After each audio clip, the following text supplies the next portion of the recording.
Alright. See if this shit works.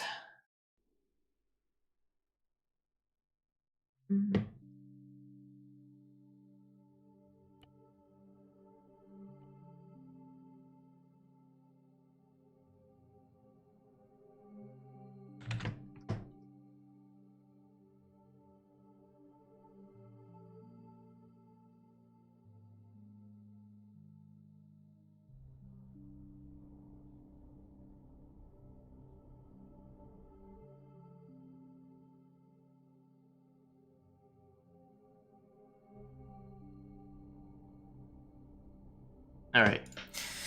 So, it's been a while since. Right now I'm gonna work on rewriting the fucking. This music is loud as fuck. There we go. I'm gonna work on rewriting the Addon-Free Arma radio script. It's been a while since I even looked at it, and every time I open up the script, I just get demoralized and don't want to do this rewrite because it is a shit ton of work. It's a lot of. I'm completely rewriting it. It's gonna work the same. The players probably won't notice a major difference aside from the fact that a lot of bugs will be fixed, but it'll be worth it.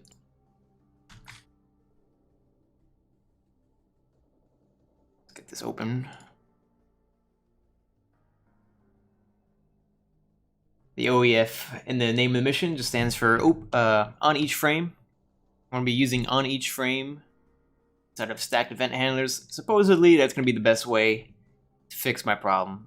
And I've done some minor tests using this code right here. So far it works, so I'm gonna go with that. And probably gonna take me a while. I probably won't have anything too playable by the time I get off doing this shit, but we'll see. So to get started, I'm gonna just pull up the scripts. And need to wrap my head around the code again. See what I need to rewrite. I'm gonna start with the init probably. There's two init scripts. Or actually, technically there's three. There's the regular init.sqf that's in the mission. That's pretty standard, everyone knows what that is. That's just to call my Addon-Free Arma radio scripts at this time. And it's gonna call the script right here, this init.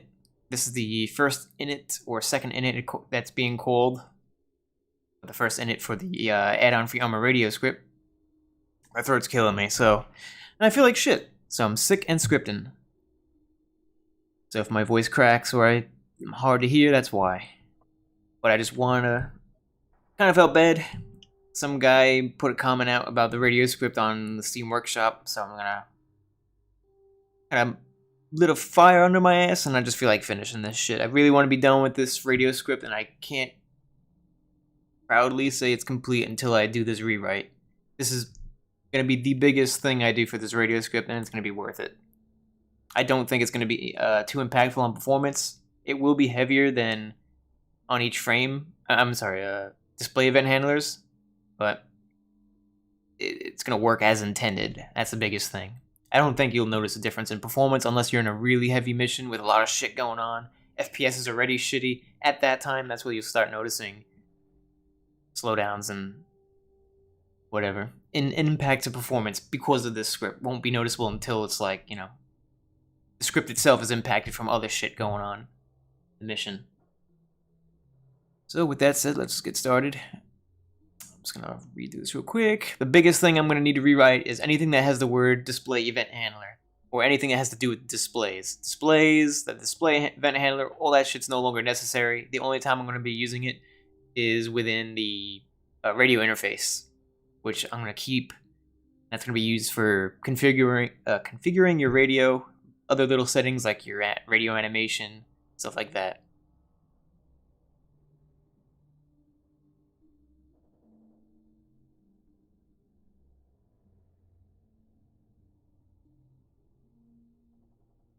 I think overall this is going to fix probably 5 bugs at least.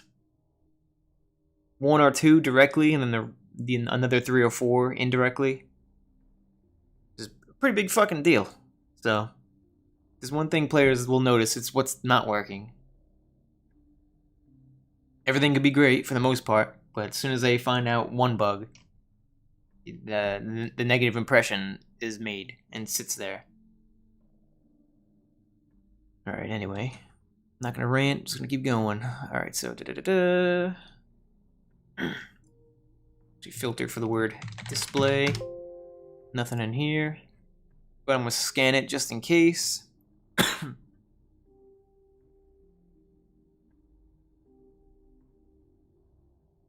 Everything looks pretty good. I don't need to change any of this. This is some MicForce compatibility code right here, as well as here. That way the radio backpacks and the support radio channels work with the MicForce mission, and at least that content, the SOG content. These are all the scripts being initialized. I initialize my scripts in a very weird way. Don't worry about that. I'm probably going to eventually convert this all to CFG functions, but I do it this way because it's simpler for beginner scripters. It's already a pain in the ass to inject my scripts into a mission. Enough people bitch about it, so this is not the most efficient way to initialize functions, but it's a way to do it. And it's the simplest way, probably. Well, one of the simplest. Alright, second most simple way to do it. Alright, I don't need to rewrite anything in here, which is kind of nice, so that's good. Fix that out. Alright, so let me make sure. Cool. This is the final init of the Addon-Free Arma radio script. Basically, this is where all the actual creation of the, or I guess this is where we start establishing a lot of functions or variables on the client. This is heavily a client-side script, believe it or not. There are some things that are server-side, such as a lot of it is global actually, but the server-side stuff is like the custom radio channels. See right here, like this shit's not gonna be necessary. Do I want to start rewriting that? Yes, probably. Actually, I may keep it.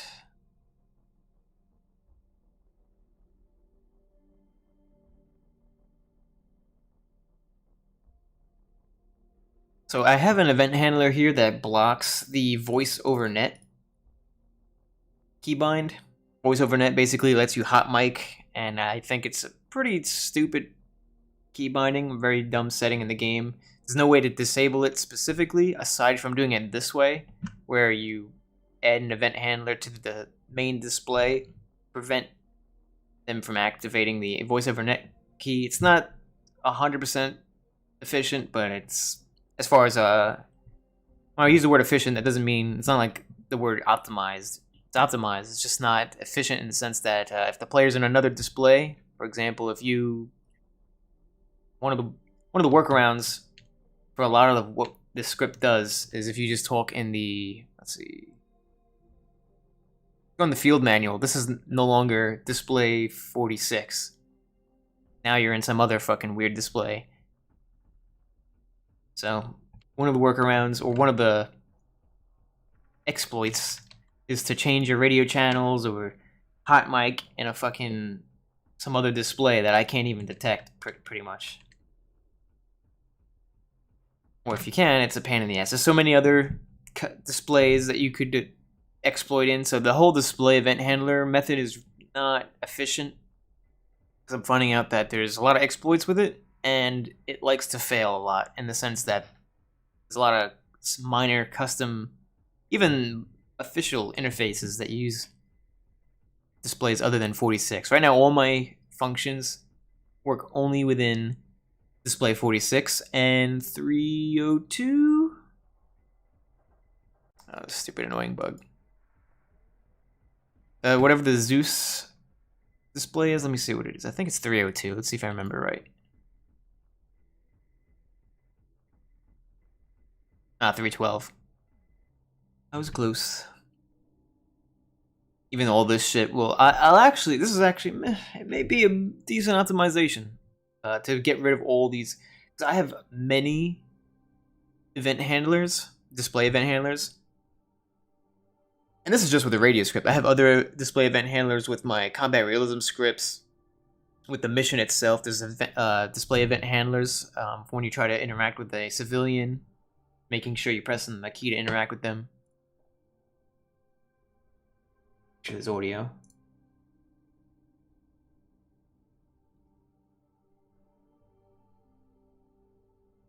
Test 1, 2.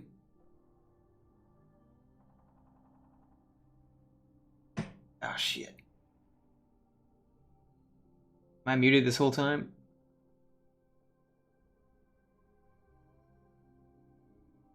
What the fuck? Alright. So, alright. I don't know what the fuck was going on there. I have ultra low latency mode enabled. And yet...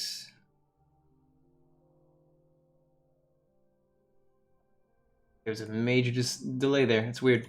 Alright.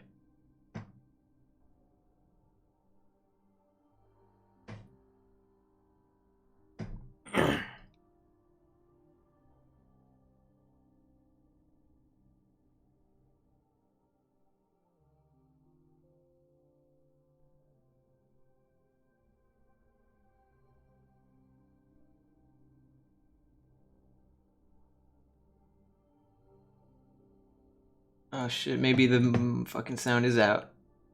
You gotta be kidding me. A lot of bugs will be fixed, right? This is... Alright, cool. Everything's working fine. I just... my video is not... Oh, I just wasn't caught up. Okay, I'm an idiot. It's been a while since I did this shit, so... Alright. Anyway, getting back to this. I'm gonna get rid of all the display code, I think. Just...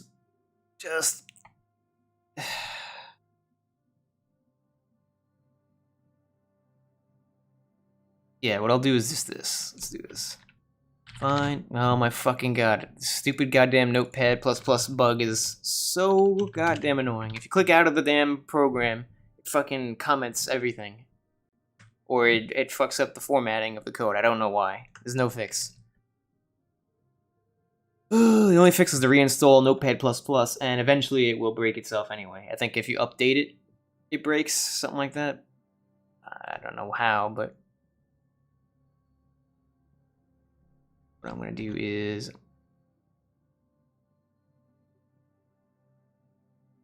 I'm going to get rid of this fucking display. Get rid of that, let's move on.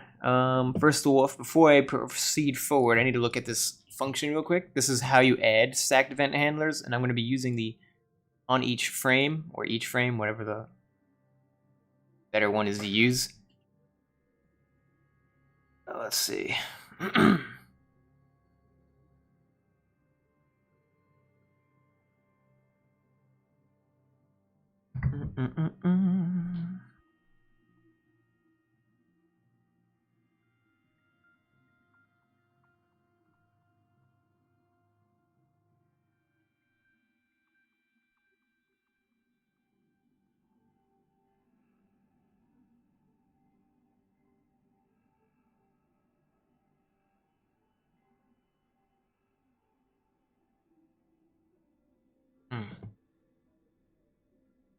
Okay, so I'm assuming that a stacked event handler is global once it's created, similar to the add mission event handler. Mission event handlers are pretty much global. They're local, but they're global, meaning that the variable is accessible in any script once it's created. As long as your computer is the one that's requesting the variable or whatever the fuck. Setting the value, grabbing the value.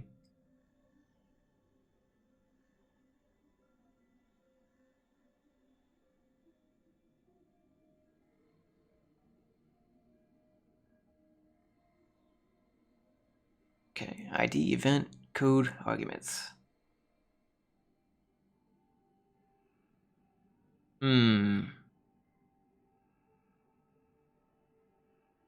Is there a default ID?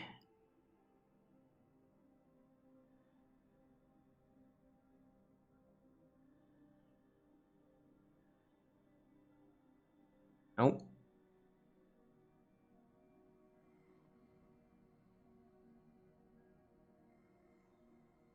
Stacking all the code into one event handler be less demanding than separated calling within multiple event handlers. EFH.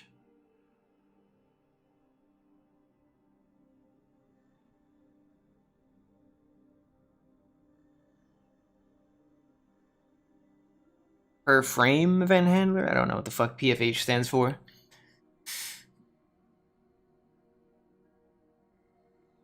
And the reason why it's important that I read this shit is because this is what the whole script is going to be dependent on, is this information right here. This command and all this info in here is going to dictate how I completely rewrite this radio script. This is going to be the big boy. This is what's going to detect you pressing your key and transmitting your voice to other players and shit. And AI. Even enemy AI can hear you.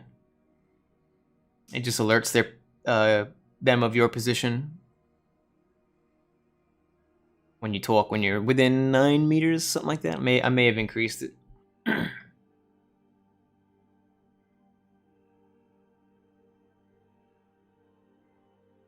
Okay, code arguments.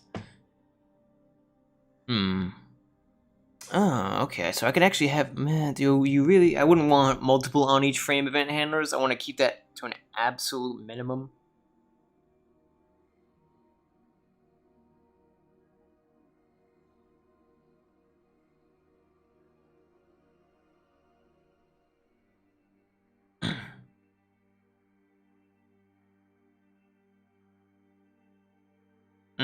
Okay.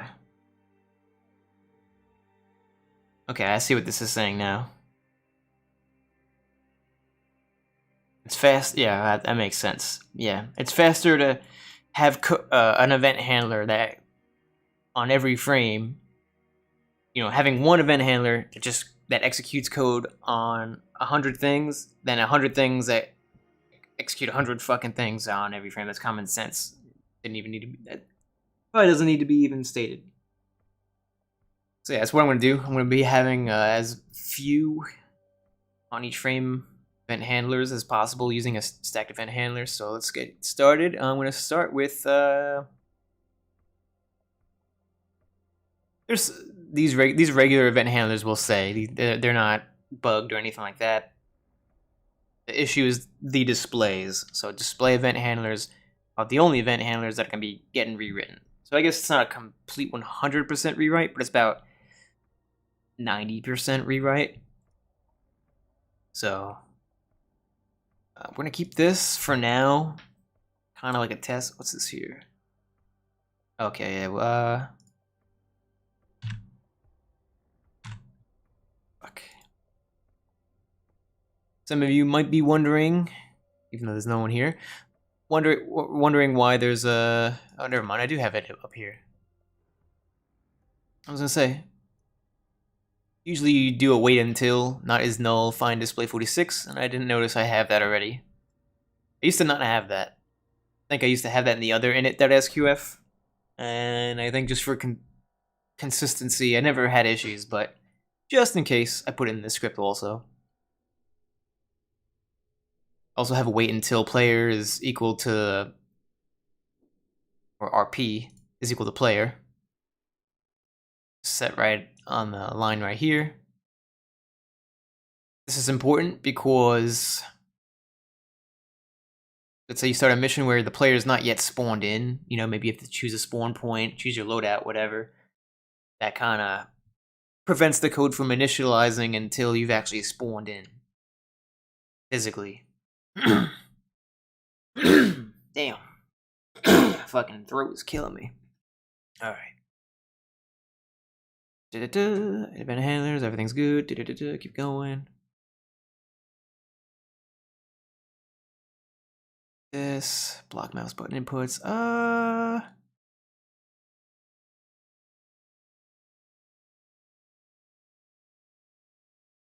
This is gonna be no. I don't know. Do I want to keep that?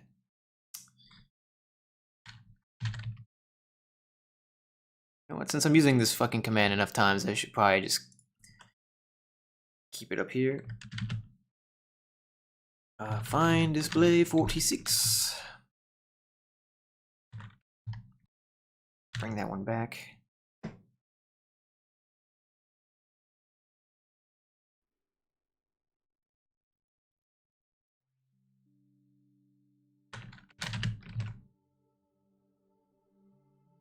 Let me know if the keyboard is too loud. I could maybe figure something out.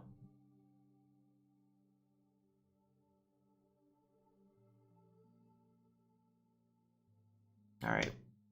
I know I'm going a little slow, I'm just trying to catch myself up. If I try to throw myself directly into it like I usually do, I get demoralized and just give up, so.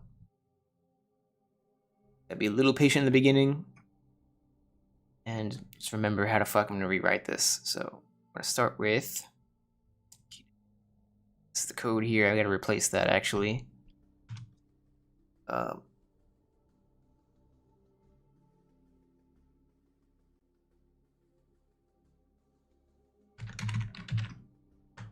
Let's see, in this function, code or string, okay. String is treated as a function name. As a function name, okay, Oh, well, that's easy. I just gotta convert this to an actual.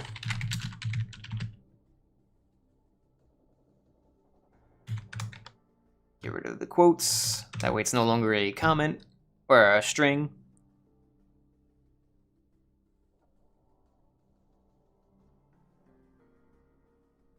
I know it's painful for you guys to look at the Frankified code, but I like it that way. I have learned to make my code not so convoluted though. Alright, so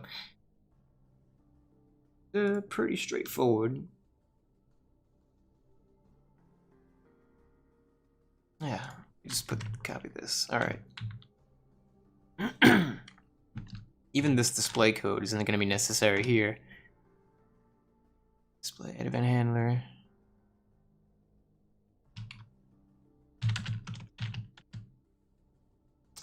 Okay,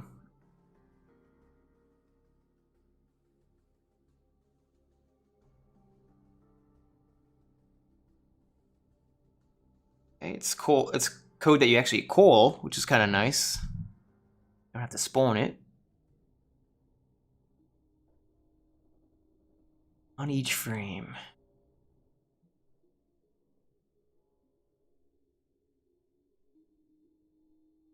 All these examples use on each frame, but none use each frame. Oh, that's because it's an admission event handler. Okay, okay.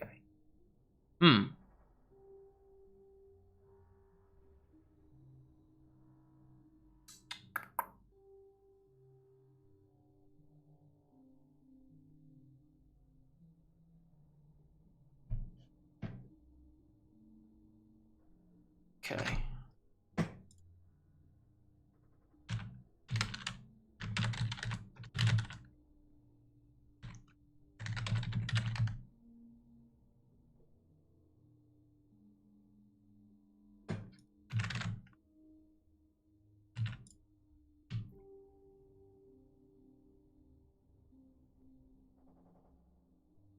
Is it not recognizing that function? Hang on, let me double check.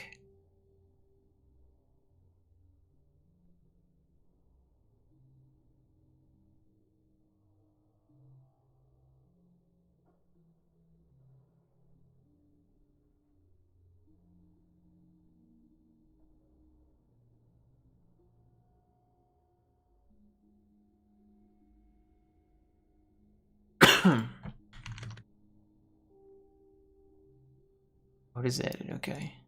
I don't remember the biz functions looking like that, but I guess that's new. First off is going to be the ID. What is the ID? Is it a string? The string, okay. I mean, for now, we'll just do...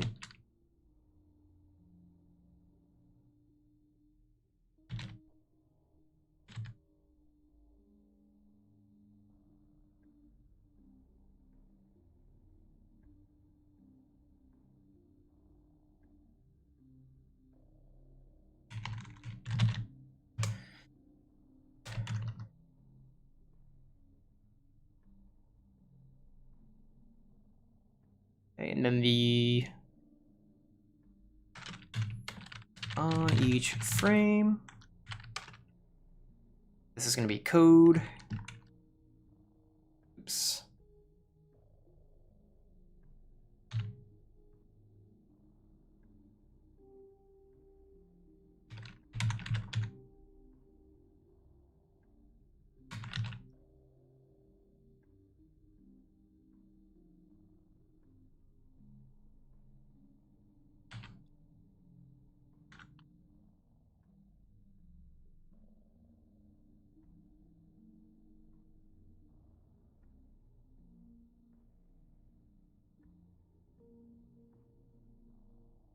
Arguments to make it.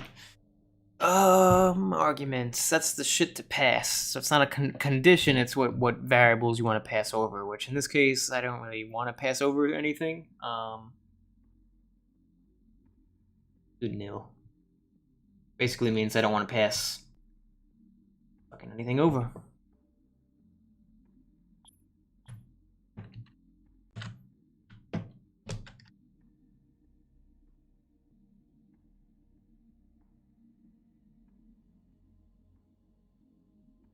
Alright, I'm gonna do the same shit right here for key press down or up.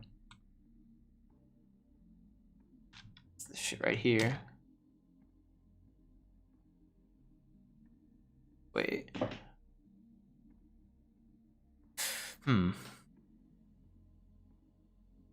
Oh no, key press up is gonna be within each push to talk function, so dn.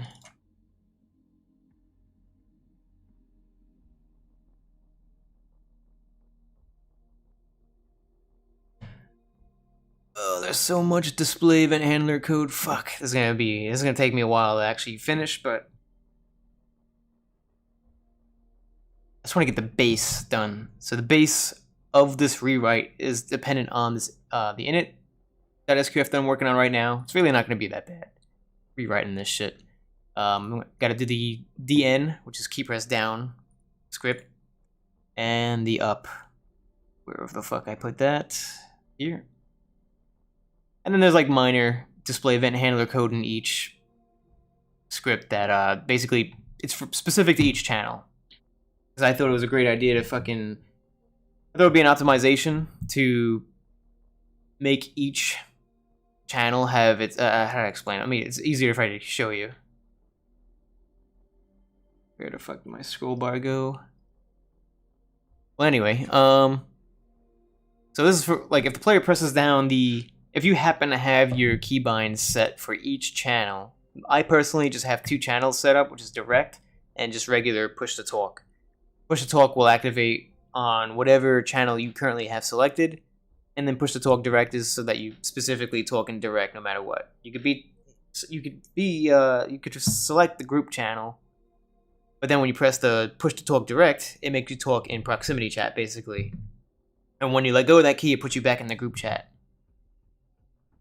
And a lot of players, especially leadership role players, like to have all those fucking keybinds set. That way they could immediately talk in command, and then talk in group, and then talk in direct, just from using key presses. So if a player happens to press the push to talk key to talk in the command channel, then it goes through another script, which is the dn.sqf. It just makes sure that the player who's trying to talk is alive, that there are other players to even receive him, this and that, and it checks to make sure that he's allowed to talk in that channel. If so, once he passes that, like I guess you call it a security measure, to make sure he's able to talk, it then executes the script. So he's talking in a command, it tells him to execute this command code. And at the very bottom, you can notice that it only supports the push to talk key or push to talk command channel keybinds. And that actually has caused some unwanted bugs. And it's an easy fix. You basically just check for every channel, every keybind, channel keybind. But instead of doing that, for every single script, I'm gonna do it all in the DN and the up.sqf. So this whole rewrite is gonna be a pretty big optimization potentially,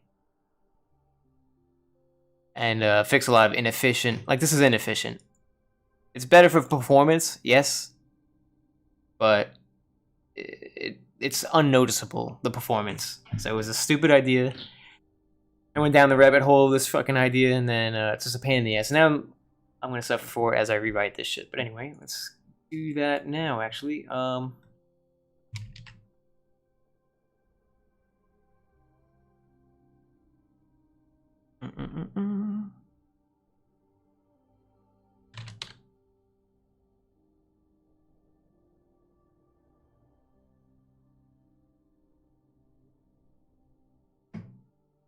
double check real quick on each frame. They're using lowercase O's. I don't know if that's important. You know what? It probably is. When you're using strings, damn, my fucking voice is going out. But when you're using strings, case sensitivity is kind of important, regardless of what the forms might say. Because initially, it's going to check for what it. It's hard to say if it checks for all lowercase first, or if it checks for case sensitive first. But I've noticed better performance if this is the name of the command and you're using the proper capitalization, it seems to run like it runs faster technically. You know, when you look at the performance sheets, you won't notice the difference, but it's an optimization nonetheless. And you know me with fucking optimizations, so the whole channel's practically becoming as optimizations. So that said. Oops. I'm just going to copy the code that's right below it, actually. That would be the smartest. Aside from the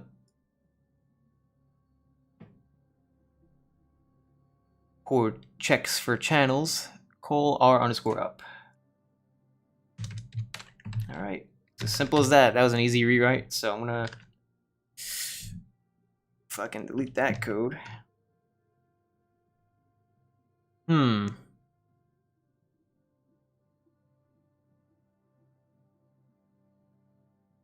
Let me see something here.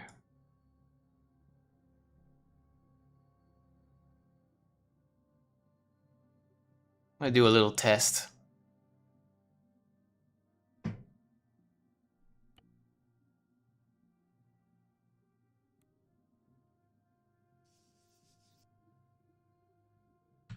It's still a little too loud.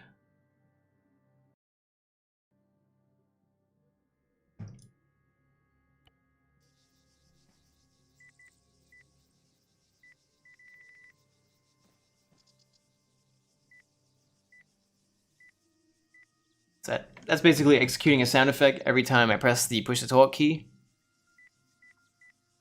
When I press it and release it. So,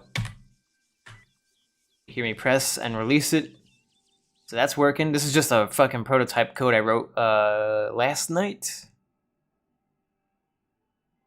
And I'm not actually going to use this exact code because this is literally using the OnEachFrame command, and I don't want to do that. I want to use StackedEventHandlers. So.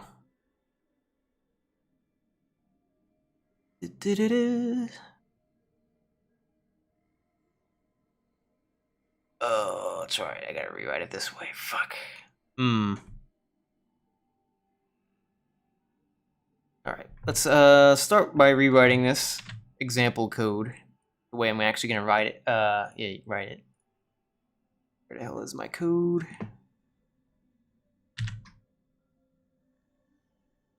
You know what, let's not do that.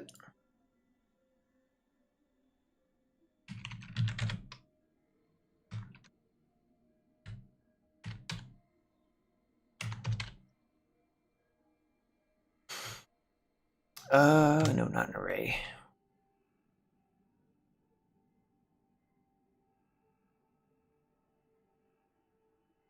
Okay.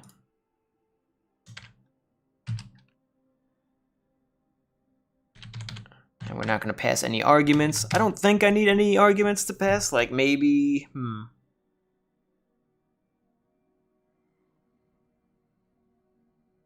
It's not really necessary. I could do current channel and stuff like that, but I don't think it's necessary. Oh shit, whoops. Notice the chat's hidden. Alright, should work. Oh wait, forgot to call it.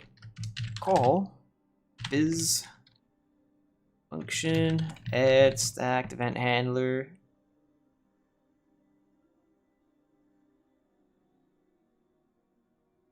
Okay. You restart the mission. Is it me or does this music sound loud as fuck? And it's at like 2% volume. Windows fucking media player sucks balls. I'll even show you. Fucking volume is all the way down. It's like at 1%. And it jumps up this loud and retarded. I gotta find a new fucking music player. This shit sucks dick. Alright. Hey, it's working. Cool. Let me restart, make sure it's not persisting. Yeah, I'm pressing the key. Nothing's happening. I execute this.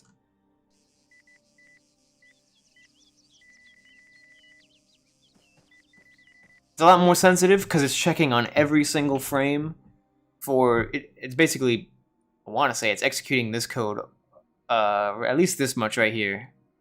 It's at least executing this code every single frame. So if you have 60 frames, that means on each frame it's going to be executing this code right here. So I don't know how it's going to be for performance in the end. It should not be that heavy, to be honest. You would think it is, but I don't think it is. Cookouter Gaming. Hey, buddy. Not able to hear the music on the stream. Okay. Really? What the fuck? Why is it so loud for me, then?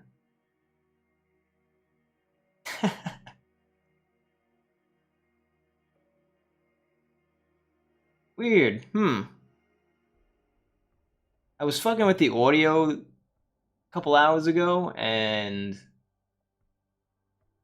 I wonder if I fucked up the, I don't know. Doesn't matter. Now I feel like I gotta make it louder. That's probably the loudest I can tolerate. Alright. It's really just, I like music that doesn't have lyrics when I'm coding, because then I get distracted. But I like music because it keeps me from getting pissed off at the getting stuck on code and shit. Anyway, so this is working. That's the biggest thing. So I'm gonna go ahead and copy this shit right here. Oh wait, make sure. Let's do this too. That's important. So these variables are. Why are they both false?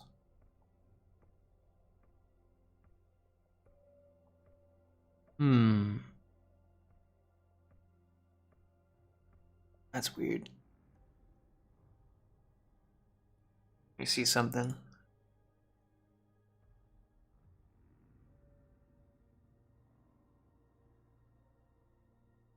Where is that variable? Here it is.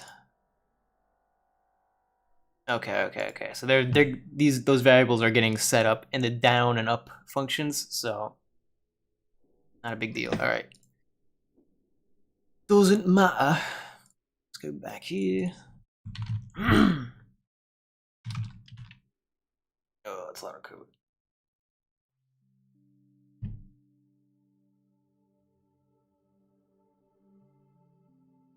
I don't want my code to be pretty for the radio script. I want this to be as a file size. Because you have to put this set of scripts into a mission for it to work, it's increasing the file size of your mission, even though it's like maybe 200 kilobytes tops. I think it's actually like 130. I want to minimize the file size. And if I actually made all my code look pretty for people to view and shit, especially if I didn't use cryptic variable names, the file size would probably be closer to 500, maybe even more. Be surprised how much how much space you save in a file size of a script, just getting rid of all the unnecessary white spaces for the code to function and shit. Oops. All right. You know what? We're gonna keep it pretty for now, just because I don't want to get too confused, and maybe for you guys, it might be interesting to actually watch, you know, actually read the code somewhat. All right.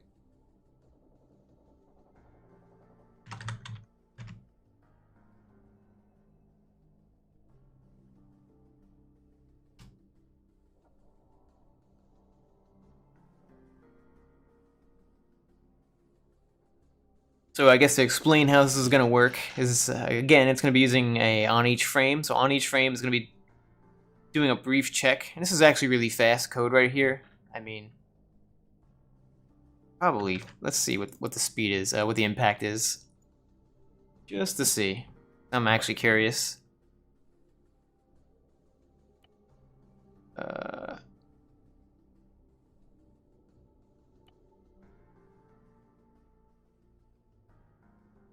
Actually extremely fast. So it is 0.0091 ms fast in 10,000 cycles. So this executed 10,000 times, and it was less than 0.001. Actually, no, that's not correct. Less than 0.01. Yes, yeah. So this code is actually really fast, is what I'm trying to say. So it shouldn't be heavy.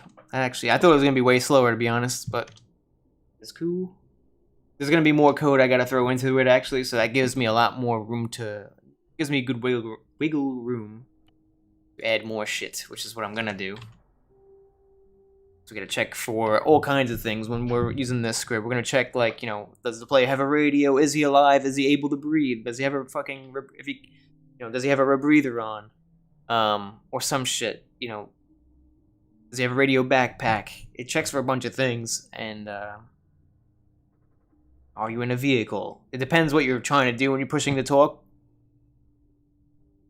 Based on what channel you're in. So if you're in command channel, it's checking, okay, are you a squad leader?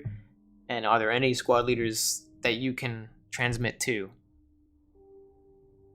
So the code gets more complicated than just this shit right here. This is just, you know, it just makes a beep, and it changes a couple variables. But it's going to get a lot more in depth as I add more to it. You know what? I can't fucking write like this. I gotta frunkify it. Gotta do it. I like seeing all my code without having to scroll up and down. I don't mind doing it with arrays, but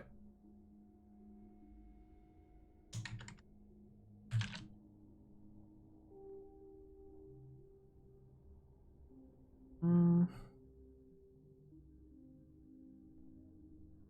right. Get my head out of my ass. Let's see what's going on. Okay, so here's a problem I just noticed. And I'm actually checking for the action keys command. So the action keys command is useful when you're using the display event handlers. Within the display event handler code, anytime you use a display event handler, you should not use input action. Input action has a lot of bugs with display event handlers. So the workaround is use action keys. It's just checking, like, okay, when you're within that main display, for example, 46, and you push the talk key, the action, you know, the display event handler passes a DIK code, which is basically what key did you press. The event handler is asking, what key did the player press? And it checks, okay, the key that the player pressed, is it equal to this control that he has keybound? This returns the keybind, and if it matches the key that he pressed, that's how it proceeds on with the rest of the code over here, which it then calls a function. Sounds complicated, but it's really not. It's extremely simple. It's probably one of the simplest ways to do it. But since I'm not using display event handlers, I don't have to worry about that input action bug. It's only with display event handlers, so that's why I'm using input action here. Input action basically checks to see if it's kind of doing the same thing as a display event handler in a way, where just checking, is the player pressing this key? Yes or no? and it scales from 0 to 4, I think. Like 0.4 would mean that the player's holding it. 4 means the player's holding it. 1 means the player's pressing it. It's not always the case. It's kind of inconsistent, but I just check if it's greater than 0. That means you pressed it. Sometimes you just do a light tap. You never know. I should change it to a higher number, but makes it feel more responsive. I noticed if I leave it at, like this, the code responds faster instead of waiting to see if the player's holding the fucking key. Because then it starts feeling like the code's lagging when it's not. It's just waiting to make sure that you are holding the key. So when you're trying to transmit to other players, you know, let's say you're in a combat mission or whatever, get into contact, you want to quickly tell people that you're, you know, where the enemy is. You know, if you have that fucking stupid delay, even if it's like a microsecond, it still feels annoying.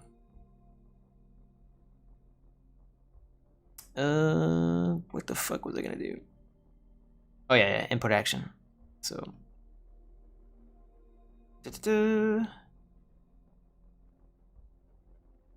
Wait, how is this code working? Just realized something. It's. Fuck. This code should not be working, but it is.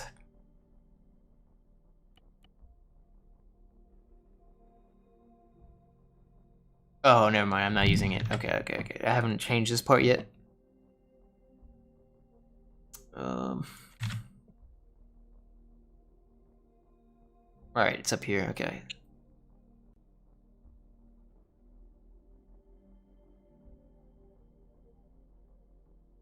Oh, right. Okay, yeah, we're checking the input action. So I did do that code already. Okay, cool. So input action is checking for these channels. Looking good. So I actually don't need this shit anymore. I'm gonna do this. State. Okay, so I already do that. KP down. KP down. Oops.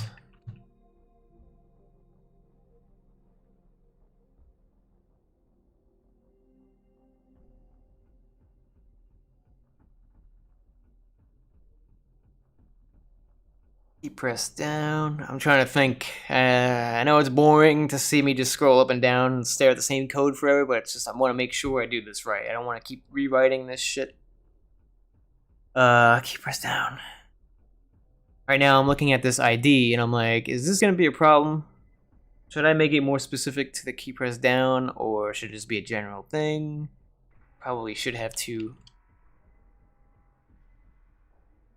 We can do that.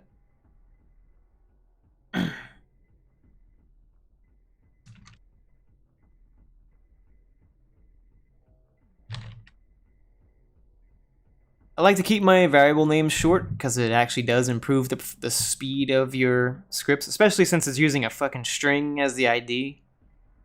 Strings are slow as shit. I don't know why, but they're slow as fuck. I mean, in comparison to using numbers, they're like night and day how slow they are. So I want to keep it a short thing. That's why I might just do this or this. It's cryptic, meaning like it's you don't know. If you don't know what this script is or what this fucking variable or command does, you're just new and you're looking at the script and be like, what the fuck does that mean? To me, this means radio, like the radio script. I kind of use that universally through a lot of my variables. And DN stands for down, so like key press down, and it just lets me know it's an ID. I don't even need the word ID in there, actually. Because it knows that this is the ID parameter. Let's get rid of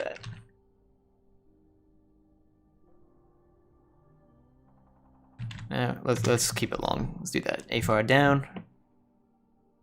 And then the up variant will be the same thing. So instead of a beep, we're gonna do call.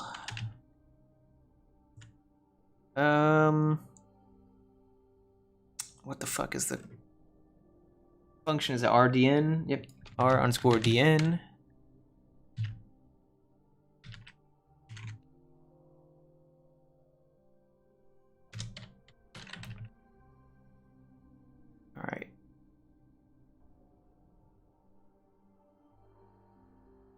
Actually not that bad. Okay, so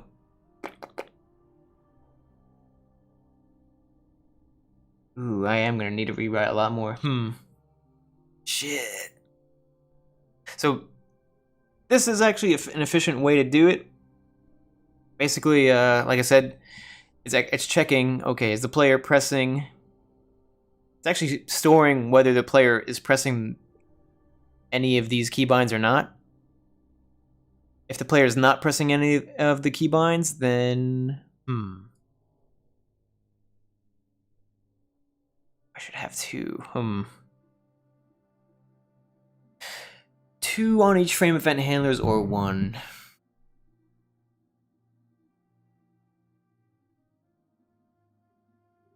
I don't know if I even need... Let me see something.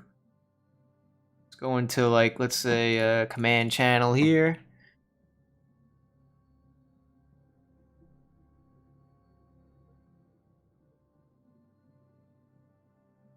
Don't think I even need this shit. It's no longer necessary now that I look at it. I think it's not necessary. You know, let's comment it out. Nope, can't comment it out because I load file all my scripts. It's an optimization. I know it's stupid. Load file basically, it's the fastest way to initialize scripts or store functions in this case, as long as there's no comments whatsoever in that script that it loads. So if I were to comment out a line, the load file command would fail and it would not initialize this script. So take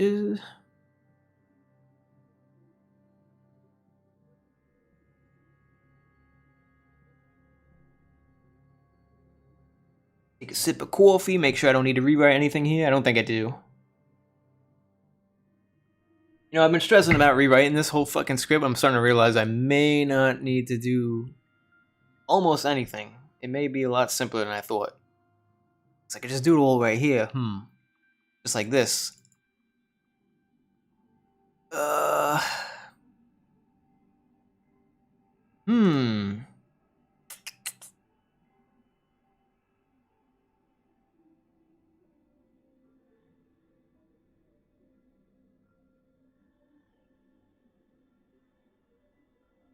think that this fucking shit may actually work.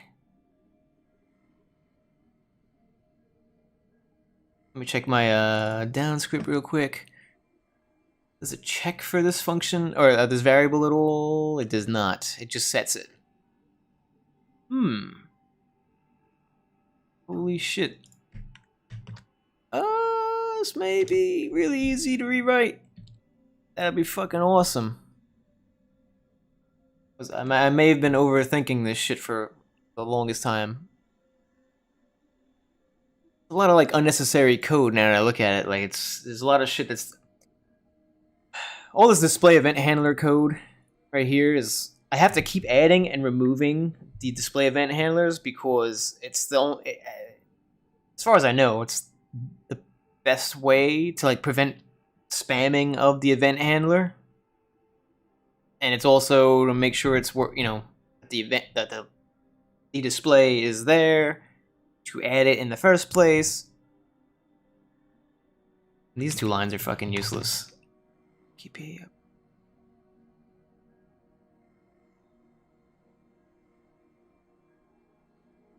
Right, I don't need to.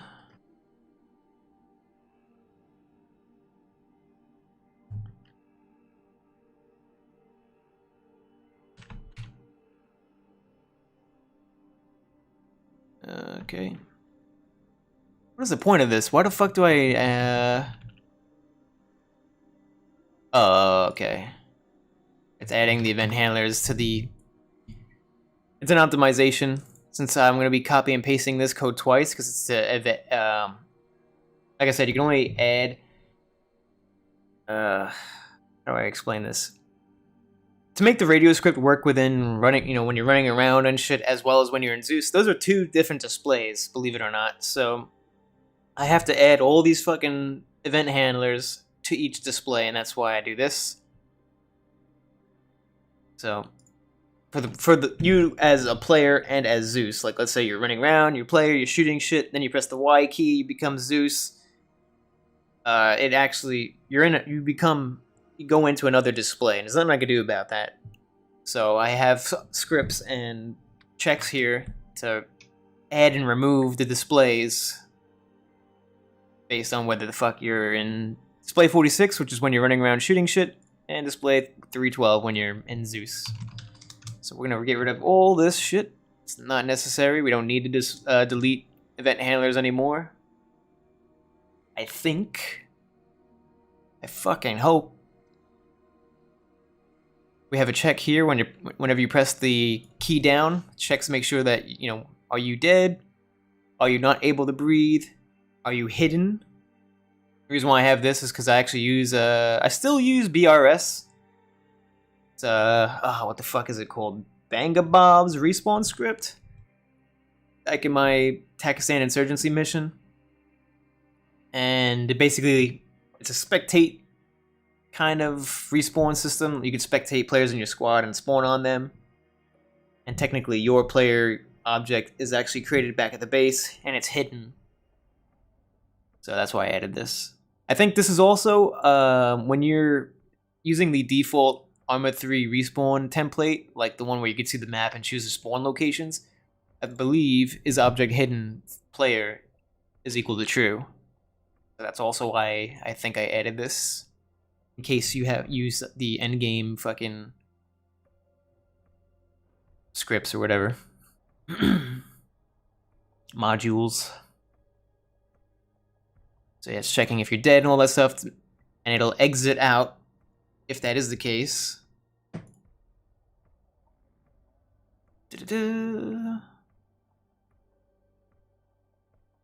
It does some volume and channel shit down here. It's making sure that the channels are enabled or disabled based on the settings of the mission.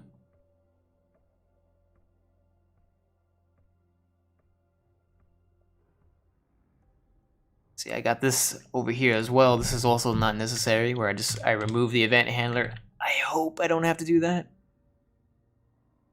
I don't see why I would need to add and remove event handlers like I was.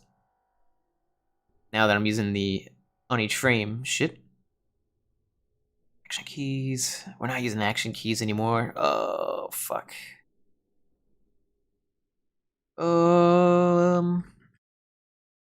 Fuck. This select one.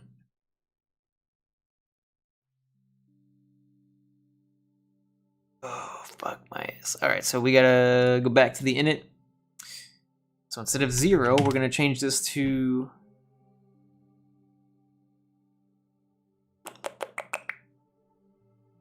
what are the parameters for display event handlers? Let's see.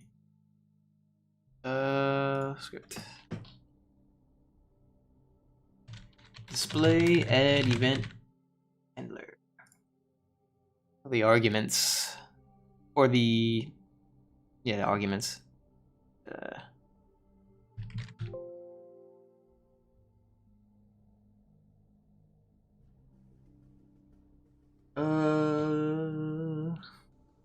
Event handlers.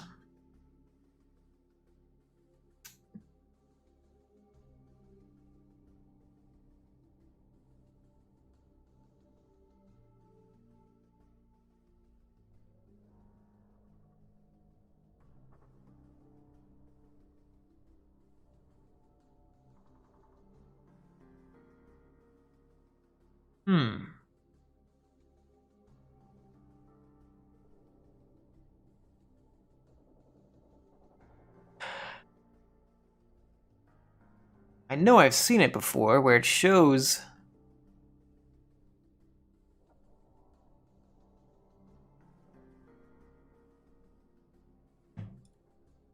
where the fuck did I see it?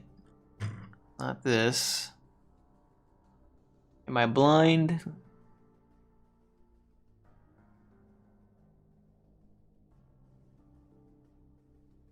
When using the event names listed here. Oh, yeah, it is this. Okay. So key down. key up. So these are the parameters. So display and then key. So we don't need to worry about display anymore. So we're going to do channel that the player is currently in. Underscore state. Yeah, state would work. So the state, just to explain how this is going to work. So the input action, notice that I'm using the findIf command. So the PTT is going to be this array of all the push-to-talk keybinds, basically. And then it's going to find if. So findIf pretty much exits with the result of the first thing that triggers it. So let's say push-to-talk. Let's say I'm using my regular push-to-talk key. Then the state value, or findIf, is actually going to return 0 because it's the first element in this array. So, you're pressing the push-to-talk key. That turned out to be true. It's greater than 0 because that's how input action works. It's a number between 1 and 0 through 4. Which just means like you're pressing it, you're not pressing it, you're holding it, whatever. So if this is true, basically, for whatever index, which is going to be 0 push-to-talk, then state is going to equal 0.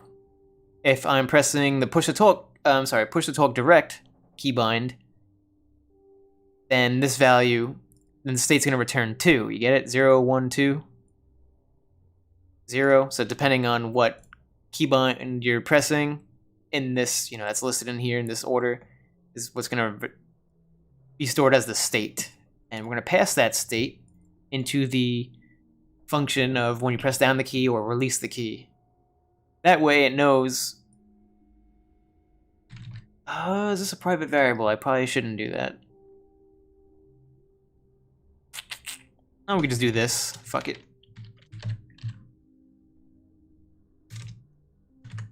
I think we could get away with that. Let me check the stacked event handler real quick, just to make sure. Wrong one.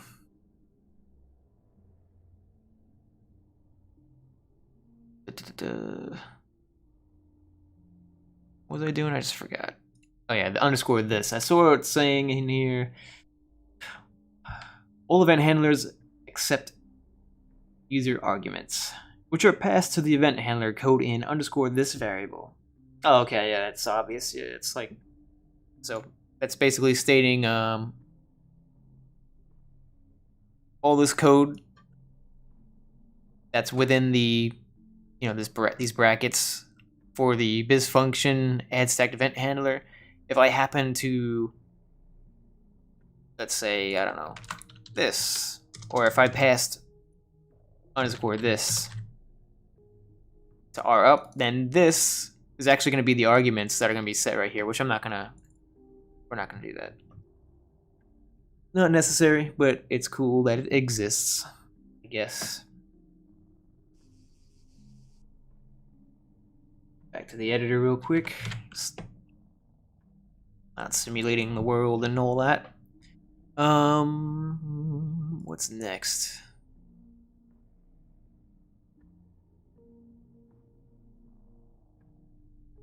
Alright, I'm pretty much done looking at this.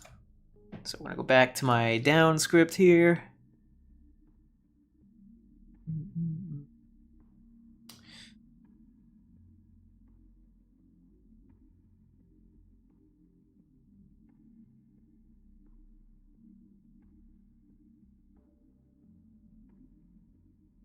I could already see some room for optimization in some of this code, but not a big deal right now. I'm not going to worry about doing optimizations right now. I mean, this whole rewrite is potentially an optimization, especially in efficiency. Everything's going to work, as intended once it's done, in theory.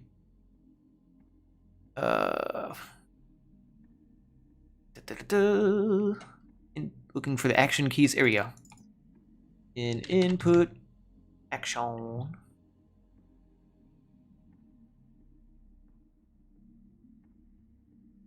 I want to stick with a switch structure.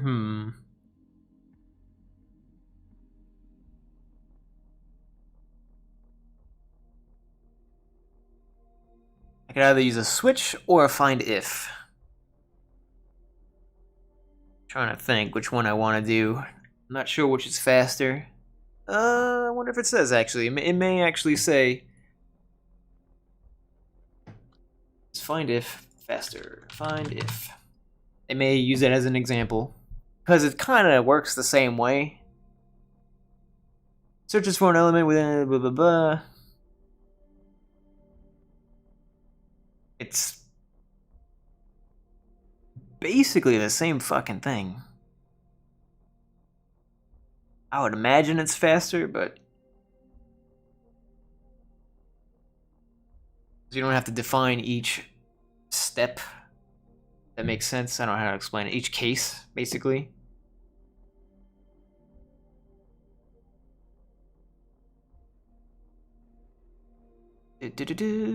Find if. Maybe it's explained on code optimization. Sometimes you get some new pieces of information here. Like this whole shit here is something looks new here. I don't know what, but find if. Here we go.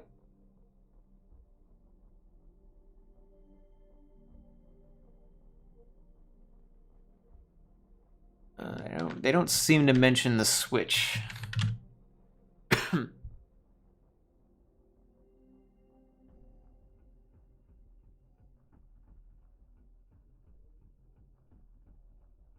If and switch, no.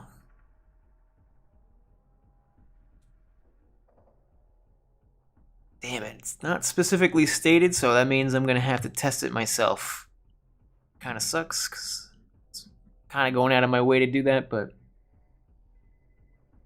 No, it's not a big deal. We're not gonna fucking rewrite the switch structure just yet. If it works, it works. We're not gonna break it, so...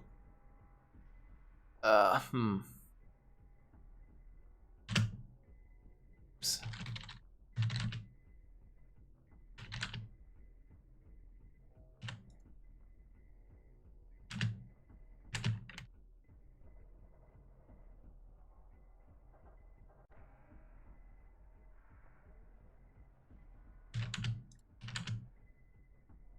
Do I even need this? Let's see.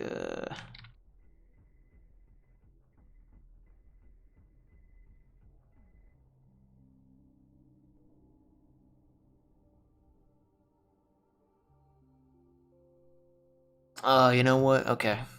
Switch. Let's go with this.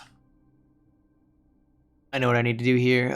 So we're gonna, like I was talking about with the indexes of each push-to-talk channel. That's where this shit comes in, so... We actually don't need to worry about input action. We don't even need to worry about the name of the channel. Just have to worry about the index. So 0 is regular put.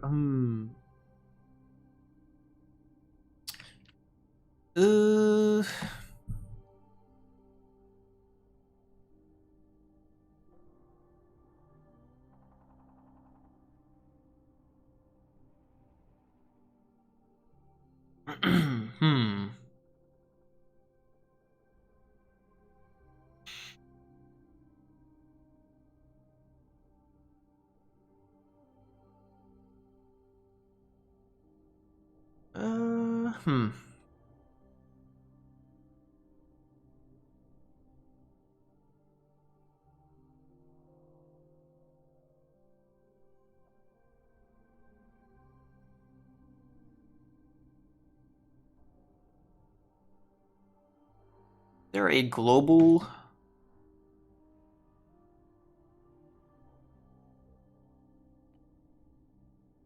There is a talk on global channel. I didn't know that. Okay. Fuck. That's a channel I do not support currently, and I don't want to support.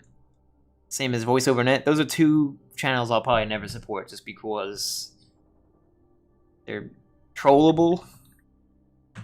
Best way to put it.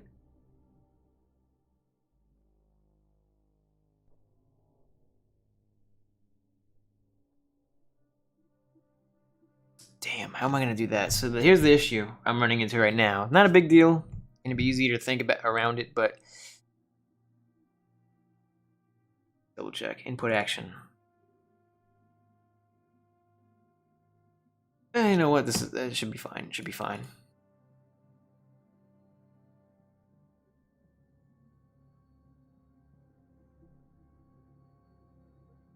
think it should be fine. Fuck it. Fuck it. 0. Actually, no, I'm gonna not frunkify it, so.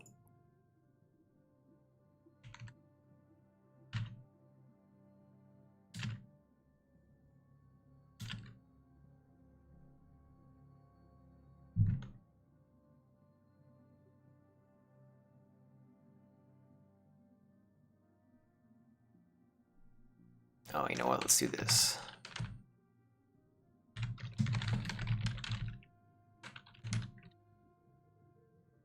Let me just make sure that that actually is the input action for. Have it here somewhere. Input actions.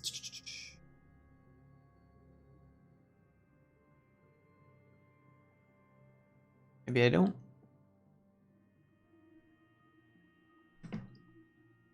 Input action.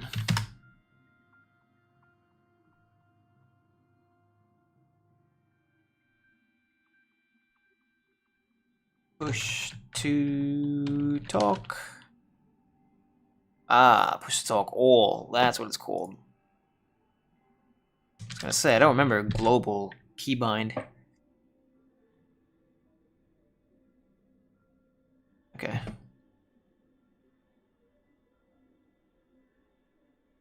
P is always capitalized except for regular push to talk. So let's see.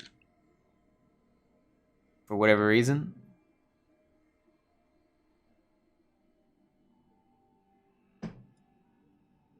Okay. Oops.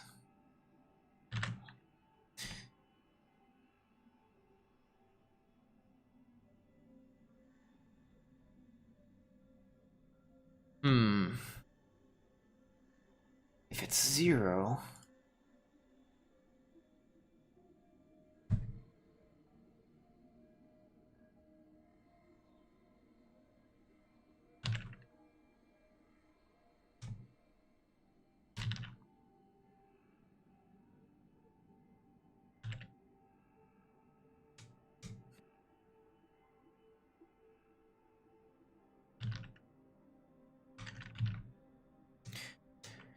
The reason why I'm reorganizing these is because these are actually how the channels, the VoIP channels are actually categorized in Arma. So channel 0 is global, channel 1 is side, 2 is command, 3 is group, 4 is vehicle, 5 is direct.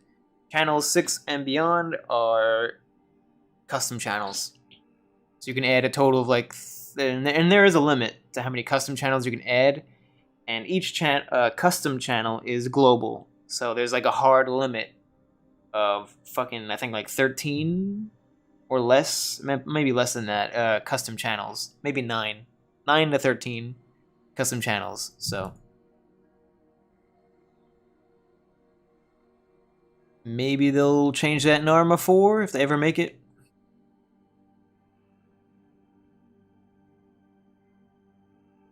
Direct. So 0 is gonna, case 0 is gonna be just nothingness.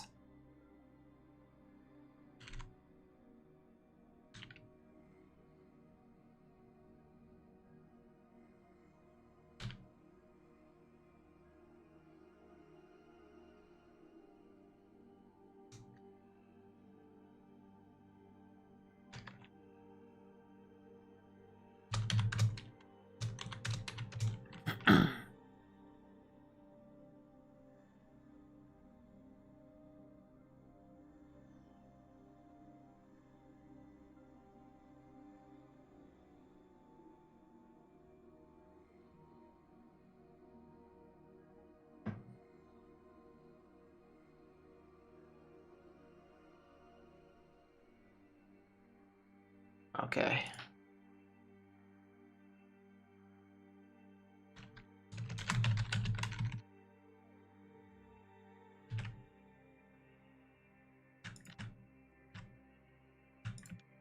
Don't know if I need to pass the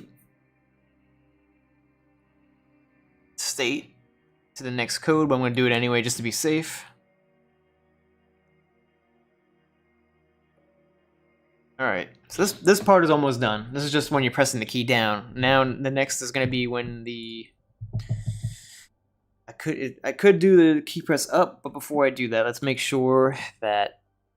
Actually, let's do it with the command channel first.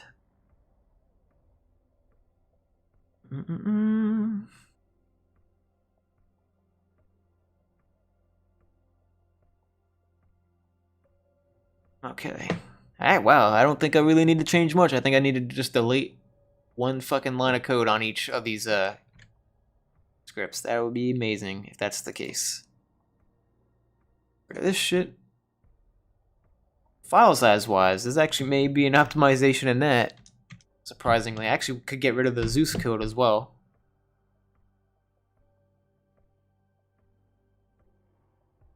Potentially. To make sure there's nothing else with the interface. Nope. Ooh. Alright, this is going by way faster than I expected. I may actually fucking finish rewriting this shit in like an hour. Actually have it possibly testable. Because unless I overlook something, we'll see. What is this event handler? Display 46. I don't remember the purpose of this script. I'll have to come back to it. Sorry if you hear my keyboard being loud as shit.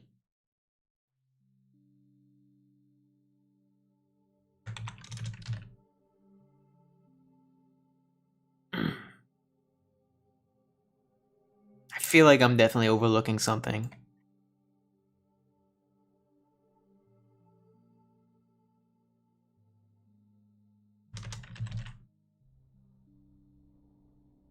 One way to find out. Carter's A-OK with the fucking loud keyboard. Nice. This guy is good. Easy to please.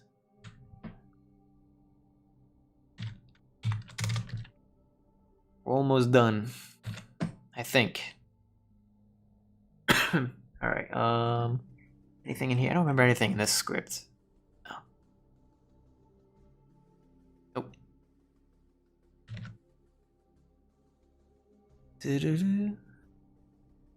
Channel switch. Okay, that's I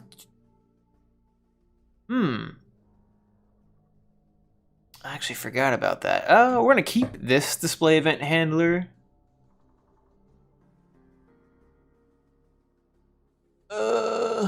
Should I rewrite it to an event on each event handler? Nah, not yet. Keep it simple. Keep it simple. We're just rewriting the push to talk keys. Any residual commands or functions will come later, because I just need to make sure that this shit fucking works. So, switching channels is not going to be an issue. No mouse button. Options, no. Out. Nope. Don't need to touch anything there. That is awesome.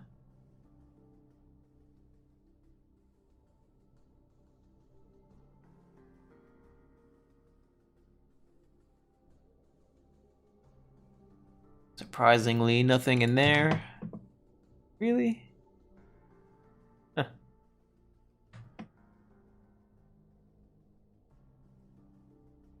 Wait. Out 2. What calls the out 2 function? Is it the out functions or the fuzz? It's not fuzz. Out. G out. Where's G out? G out stands for group out. So if you're talking in group channel, you know, G in is when you're pressing down the push to talk key or push to talk group channel key, and it'll call this code. So when you let go of the key, that's when it actually squelches out. Okada Gaming says, "When I go walking, I care not for the sound of my steps." Honestly, I'm different. No, maybe not when I go walking, but when I'm in my own apartment, I'm actually I'm on the 3rd floor, which is the top floor of my place, and I just like, what's it called when you're not thinking about it? I just, without thinking about it, I tiptoe everywhere. I try not to make a lot of noise. I don't know why. Don't know why I give a shit. Yesterday, I had a neighbor banging on the wall with a hammer for 4 hours straight. I don't know what the fuck they were banging.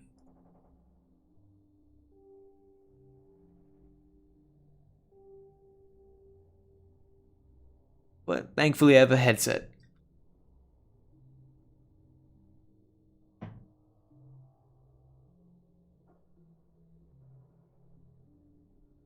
Alright. Oh yeah, I was gonna look for where this out to function is being called. Oh, that's within the now that I think about it, that's in the down function if I remember right. Out to is like when you die. Sometimes it doesn't know what channel you're in. So if you how do I explain this? If you're talking, so if you're in the middle of a transmission, like you're talking to your friends and you're like, "Hey guys, I see a bad guy," right? And you get shot in the face.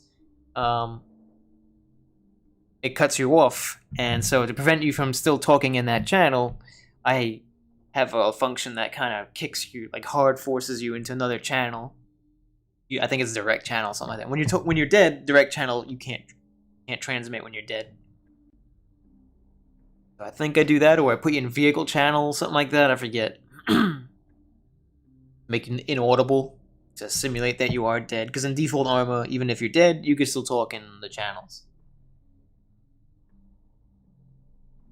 Noise is soothing to the ear. Yeah. I mean, I believe the same thing too. I'm just very, I don't know, courteous? I don't know. That's the right way. I mean, I like noise. I can't sleep with dead silence, for example. I have to have a fan on or something. It'd be negative 14 degrees and I'll have a fan on. Like last year, when the power was out and it was fucking freezing at like 14 degrees, 4 degrees, whatever it was. Texas. Had the fan on. So I could sleep. Like noise. It's also to drown out any other louder noise. I'd rather have a droning noise that cancels everything out. What was the point of me coming to this script in the first place? Channel, that's what it was. Okay, so I don't need to rewrite that. Cool. Out is good. Yep.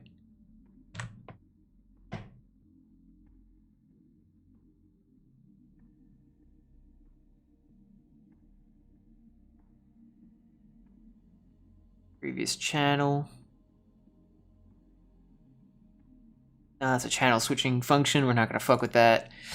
RTO. Radio transmitting officer. We're gonna do nothing to this, really. Oh, this is just the code that this is the code that checks. It's basically a function that, does it not? Wait, is this it? Hang on. So I think I have another one called has radio. Yeah. Has radio checks if the player has a radio. RTO specifically checks if that player trying to talk is a RTO. Is that what this does? Because it seems to be adding and removing a channel, whether you have it or not. Yeah, I guess it's an RTO check. It kind of handles the channels automatically. That's cool. Like I said, it's been a while since I've actually fucked with this, so. I'm amazed. There's no way that I really didn't have to do much to fix this. I'm amazed that I'm doing almost I'm deleting more code than adding. Just why I'm like scared. I'm like, what the fuck? How much work am I really gonna have to do? What am I forgetting? God help me.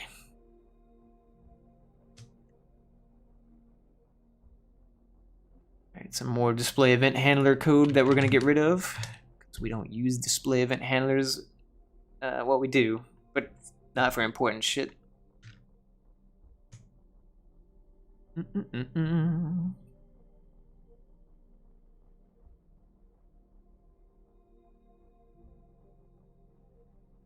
This line of code here, just specifically.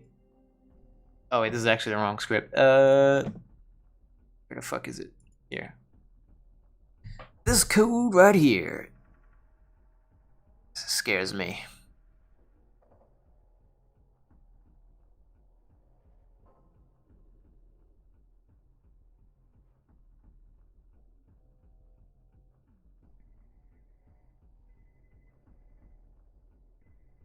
I'm pressing the push to talk key.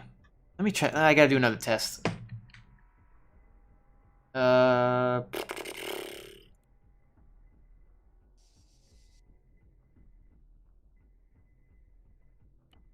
Alright, what is my push to talk key? Is it caps lock? I think it is. Oh no, it's C. Okay. Okay, so it detects that key, which is good, but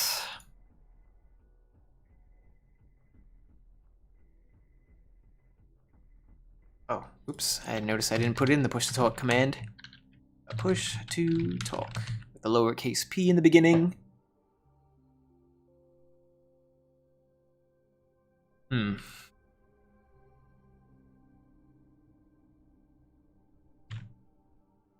Alright, let's restart.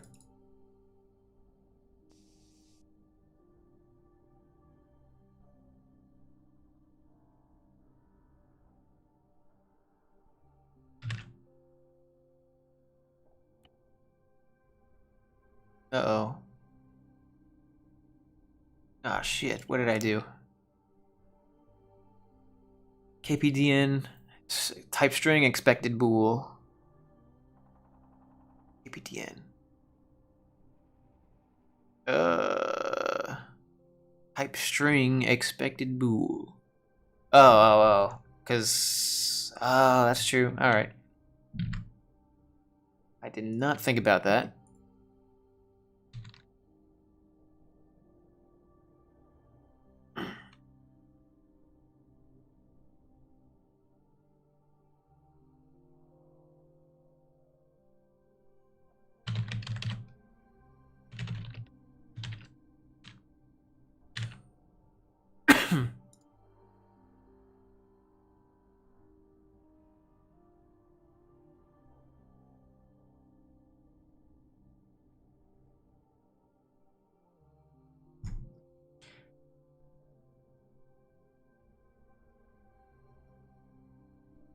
Yeah, that should work. Okay. That was the issue, is using the same fucking variable name.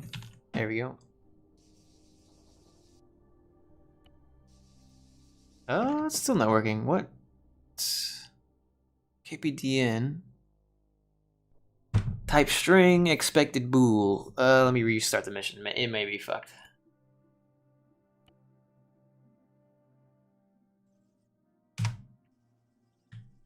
Now it's not doing anything. Not even giving me a script error, really. Uh-oh. Oh, I'm retarded. It's because this code right here. So we're gonna do play sound beep, because this is just a empty mission. There's nothing in it yet. I'm not in the demo mission. Play sound beep. Now it should fucking work. Yeah.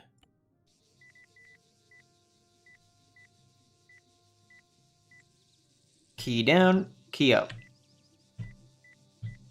Okay, cool, working. Yay, alright. I just wanted to make sure that that was good to go. Back to the script. Alright. I don't know if this is going to be a problem, that the ID is the same name as the global variable. I probably should change that.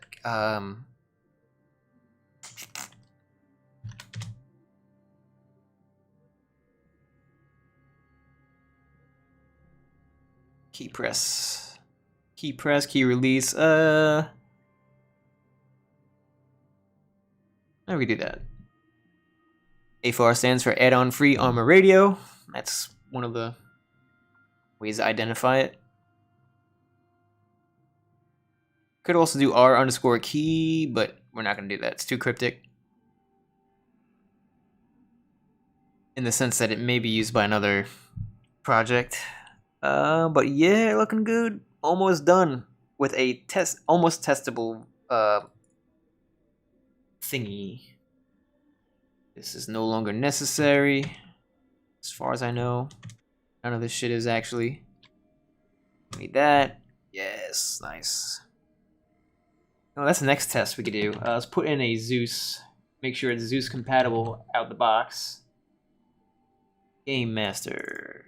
Hashtag admin logged. In single player, you're the admin, so automatically. Oh wait, helps to execute the code. Yay.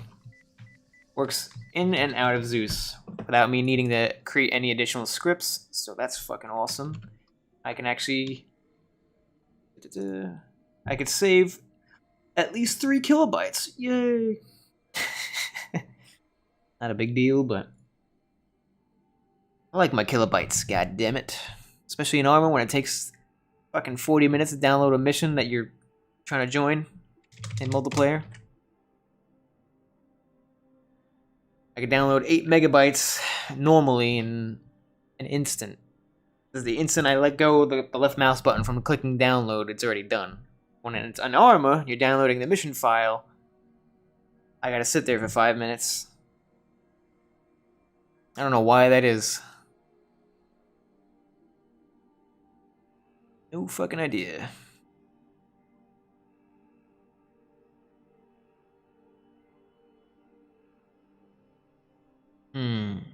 KP up.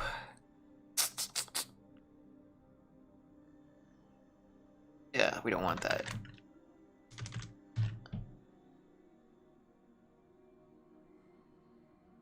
Hmm.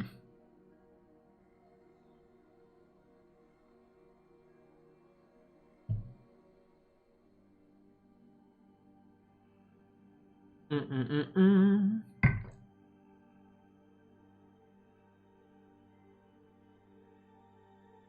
1 a.m. and I'm drinking coffee. I gotta go to bed in 2 hours. Fuck that. I'll probably go to bed at 4.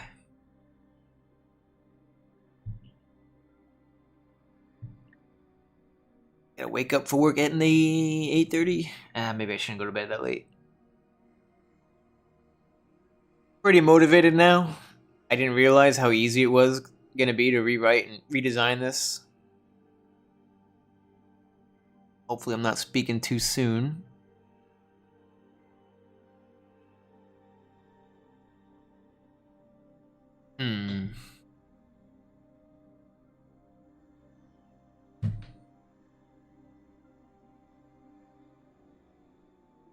Okay, this is just it's a way to prevent exploiting. There's an exploit where you could change your radio channels when you're, like I said earlier, when you're like looking at the field manual. You can actually cycle through the radio channels in multiplayer, which you might not think is a big deal at first, but if you're dead, you know, I don't want you to be able to communicate with other players because you're fucking dead. You can talk in the spectator channel while you're dead, but that's it. So that's, no one actually has ever figured that exploit out but me. But in case someone does, this prevents you from being able to actually do this, because as soon as you press the escape key to go back, or if you click continue to go back into the main menu, or out of the main menu into the game, it how do I word it? When you press your escape key to look at the main menu when you're running around shooting shit and you press escape, at that time it saves what channel you're currently in. That way, even if you try to exploit it, you go into the field manual, you change your radio channel, and you try to go back into the game. It remembers what channel you were originally in, and so when you go get out of the menu, it sets you back to that channel. It makes sure that you are in that fucking channel. So it's not a perfect workaround, but it works. A way to do it. Anyway, I don't see much else that I need to rewrite. You'll still see some display add event handler shit in here. So a lot of this code is gonna be pretty dependent on the display 46, which is where you're running around shooting stuff. So if you're Zeus, you won't. I don't think I ever added code to check your radio.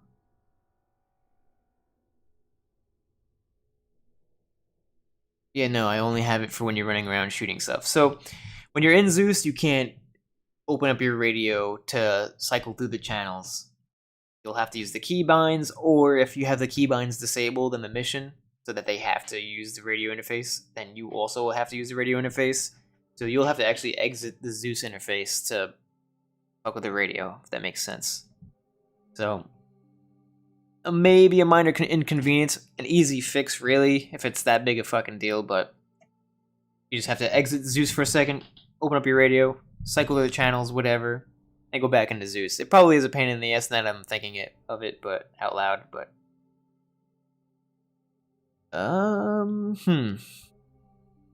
I could add another OnEachFrame event handler to handle channel switching and radio interface stuff.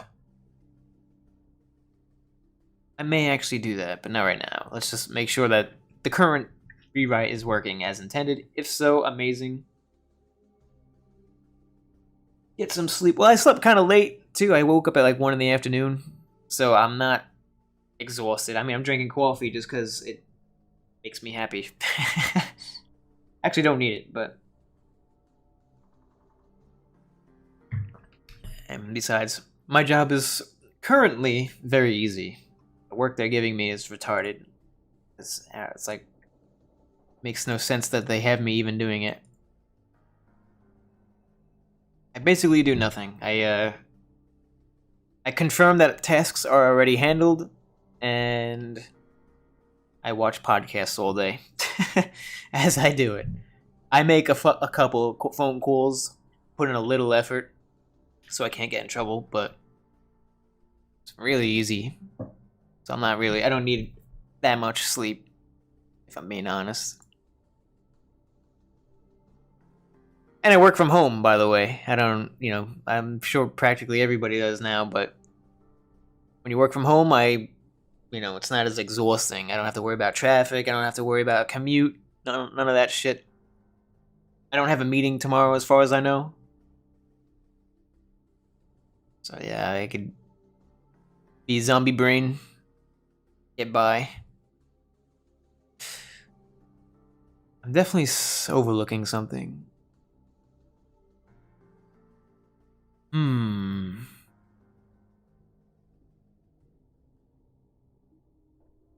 How was it this easy? There's no way.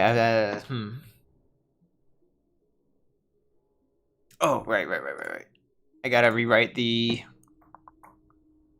up function, and what about has radio? Nope, that's actually extremely simple. It's literally just checking if you have a radio of any kind. Oh, I'm definitely forgetting something important. Let's start from the top. That's the code that alerts the AI when you talk. That way the AI is actually to hear you and they become alerted of your presence. Adds a little bit of intensity when you're like in the jungle. You want everyone to shut the fuck up when enemy starts moving towards you. Or if you're doing an ambush. Nothing in here. Nothing about display event handlers. Nothing about action keys. Those are the two things I'm looking for.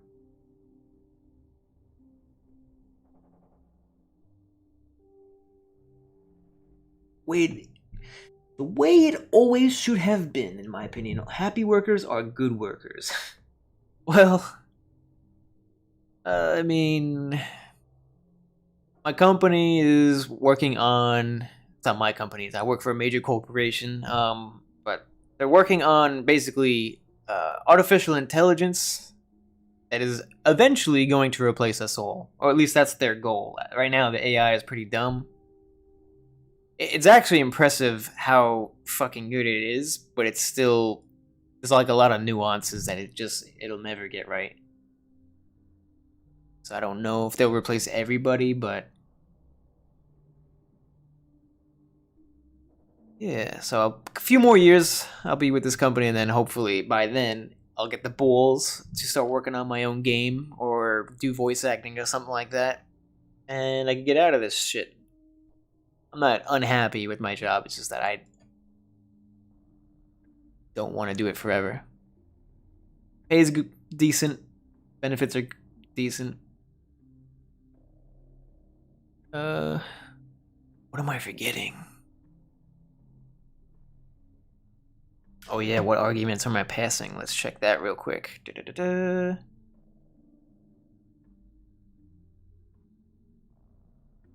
Let's look for any blue letters that say underscore this. Underscore this select 0 or underscore this select 1.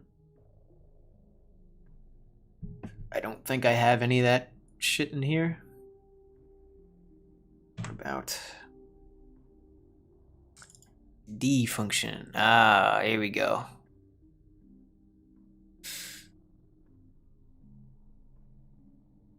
What calls D? D is going to be called here. Okay.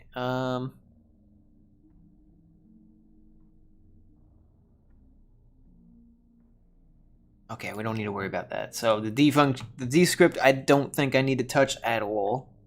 Yeah, that's yay. Wall off. Okay, what about wall on? Not adding any event handlers, right? No, we're just removing channels, if anything. We're enabling channels, but we're not adding channels, which there is a difference. Animation. That's for the for the radio animation when you're talking. That's something I'm gonna have to work on. Balancing that radio animation.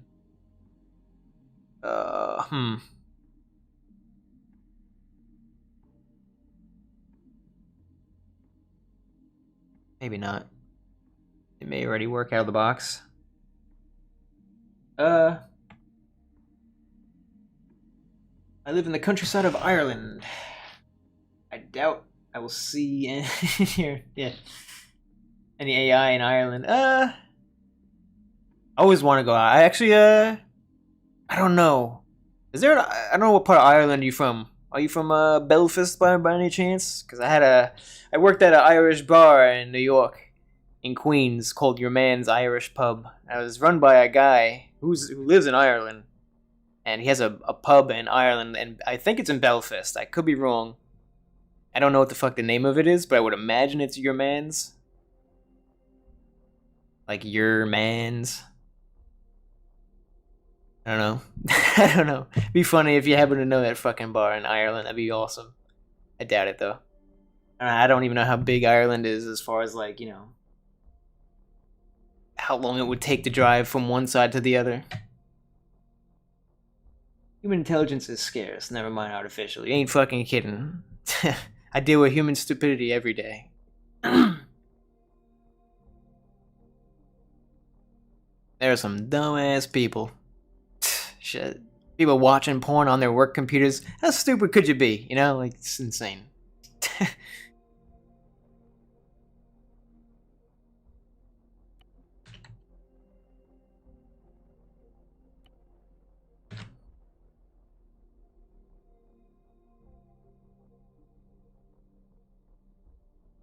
Fucking eye is killing me.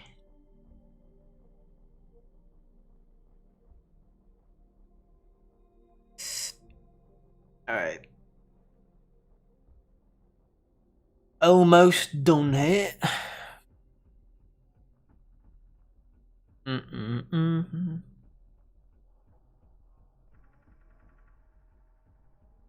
again, I'm asking you about bars and assuming that you're... I don't even know if how well they enforce the legal age of drinking over there.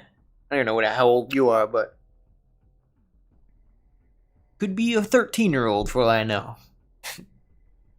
Not even allowed near a fucking bar. Speaking of which, I wonder if Europe seems to be fucked with the whole COVID shit. Like, they just seem to be totally complicit with the lockdowns. I wonder, like, are you even allowed to go to bars?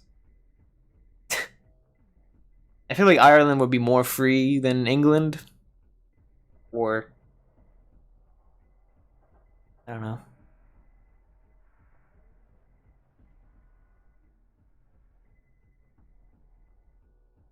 Alright, this script looks good. Yep.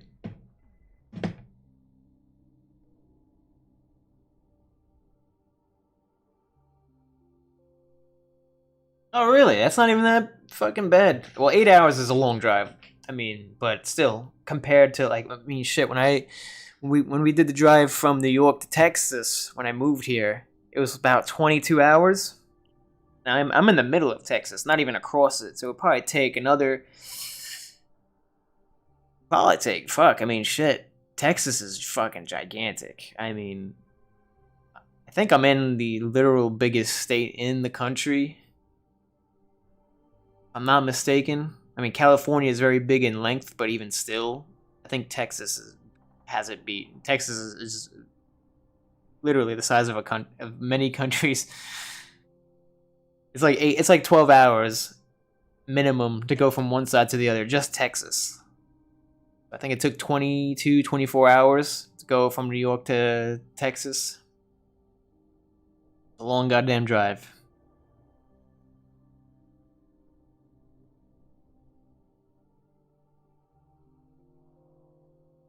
Okay, we're starting from the top. I get easily distracted.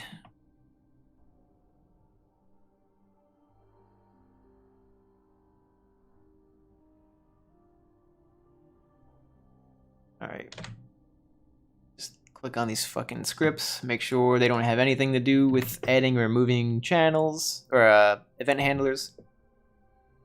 So far, I feel like I'm... Oh yeah, I gotta do that one more script. One more script.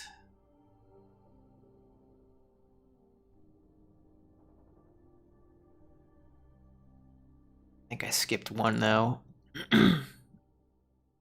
And no. Oh.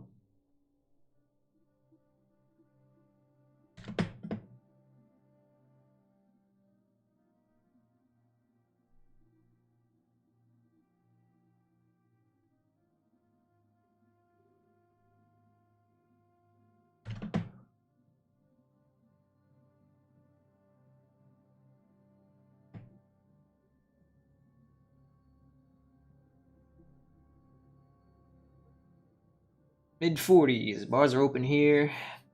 They closed them. Oh, they are open. That's good. They closed them last year for a while, and then the people live it. Anything else we condone? But not if it affects our drink. Goddamn right. I mean, shit, I worked at an Irish bar. I definitely know how crazy Irish people are when they're not drinking. At least, I mean, that's kind of a stereotype, I guess, but my boss, name was Jimmy. I forget what his last name was, but he was the owner of the bar. He has one in Ireland somewhere. It was either Dublin or Belfast. I can't remember which one. I would imagine it's called Your Man's Irish Pub. But then again, why the fuck would you name it that in Ireland? That's so weird. It's like saying Your Man's American Pub. It's retarded. You wouldn't. There's no bars in that I know of that are named that. So, but anyway, he was definitely a raging alcoholic in the sense that he was like bipolar in the sense that the alcoholism made him into a bipolar person where when he's not drunk, he's a complete asshole, micromanaging, crazy. He'll curse me out. There was one day where he curses me out one day about something so stupid. And then later on that day in the afternoon, I was leaving because I worked the morning shift. I was leaving the bar. You know, he's like, "You're the fucking good lad." You know, I was like, "All right, whatever, Jimmy. You're fucking nutcase." Curses me out one minute, tells me I'm a good lad the next. Funny guy. God, I hated that fucking job though. I don't know how people work at bars. It's not as chill as you would think. Fucking crazy. This script gonna get deleted. I'm gonna do that. Delete the Z script. Don't need that shit. Don't need to initialize it anymore. Down here, Z. Yeah, that's garbage.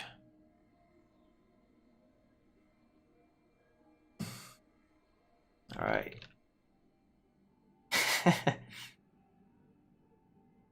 Hard-earned stereotype, yeah. Funny shit. And every morning, I swear to God, I mean, I opened up the bar, or I didn't open up the bar. I went into the bar early in the morning. I forget what time it was. It's been years since I worked there. Probably 5-6 years since I worked at the bar, but I think it was around 8 in the morning was when I would go in, and then opened up at 9.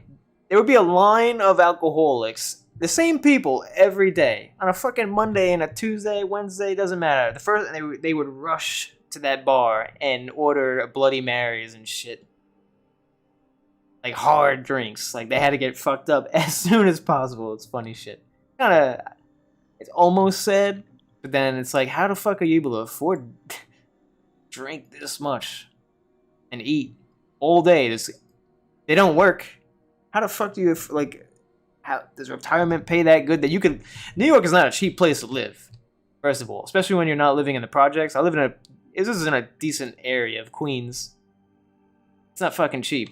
It's like $1,200 to live in a basement of someone else's house. So factor that into car bills to get to the bar.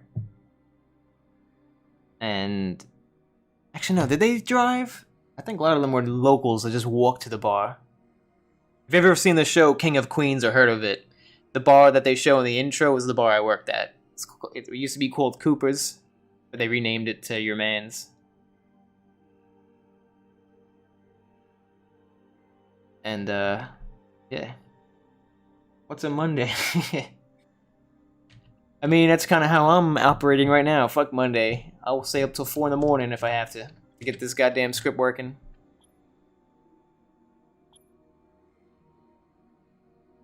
Alright.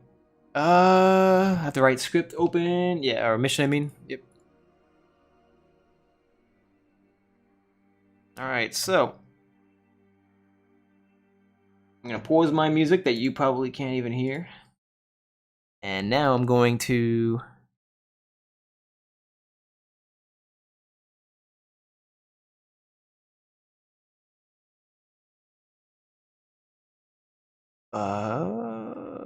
The sudden silence interrupted my brain. What the fuck was I gonna do? Oh, I didn't rewrite this shit yet. Oops. Let's do that first. That's important. Alright, so...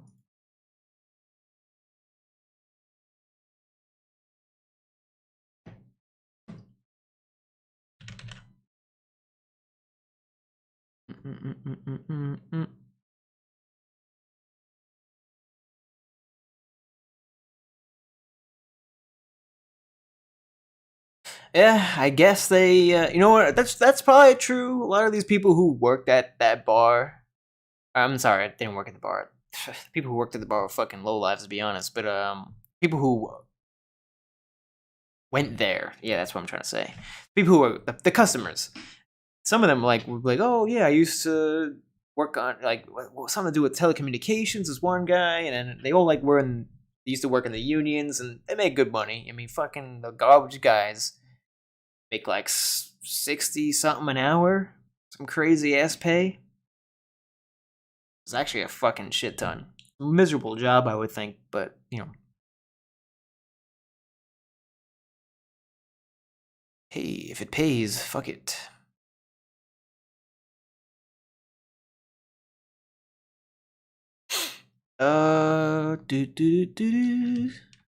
S out. Okay.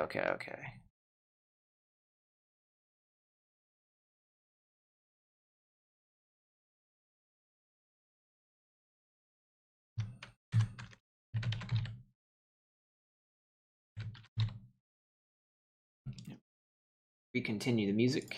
Yeah.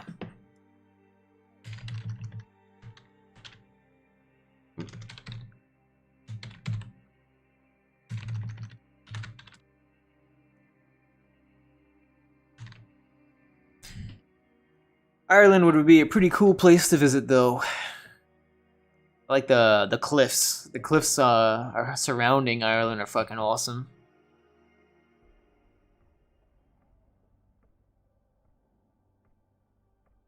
Can't imagine, like, how miserable of a fucking landscape that would be to navigate. Like, back in, back in the medieval times, you know, when you guys got some steep ass fucking hills and borderline mountains, pretty much.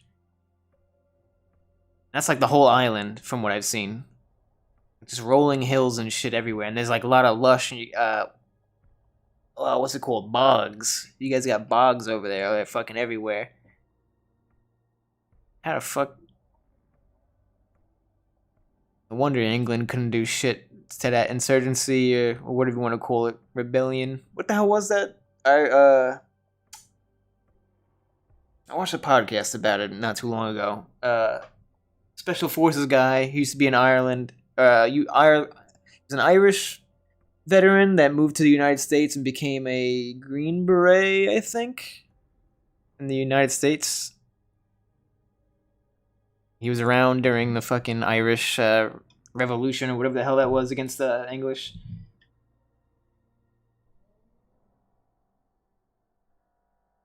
Yeah, horrible work. Yeah, well, that's a good point. Yeah, you know, working the garbage business is not enjoyable. I've heard some pretty bad horror stories of this shit. Like one guy, Brooklyn garbage guy, said that there was one time where he was throwing out a big old dumpster of trash into the back of the dumpster truck, and when the dumpster truck went to, you know how it has the teeth that close down on the trash. So when the garbage truck went in, the teeth started crunching down on the trash. It fucking popped the bag of trash and it exploded all over the guy. And he had fucking maggots and shit all over him, just all over his face, from head to toe, just completely covered in fucking trash and shit and bugs. So yeah, I can imagine that job sucks. Imagine how bad that would stink. How hard it would be to scrub all that shit out. East Coast is flat terrain. Oh, is it? Okay. I guess that would be the most vulnerable terrain to an invasion.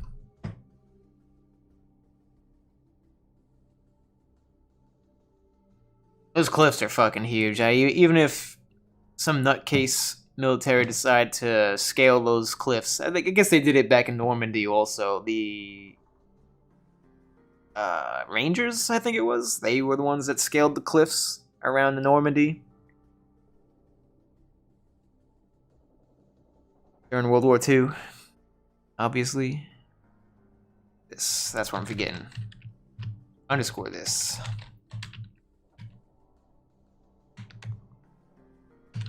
My brain's all over the place. I'm talking about all garbage guys, history, fucking combat. I don't think I need to pass this fucking... Do I need to pass this?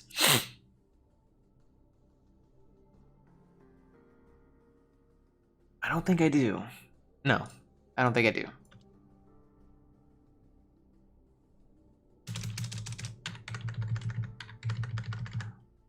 It's actually gonna channel is it's a private variable.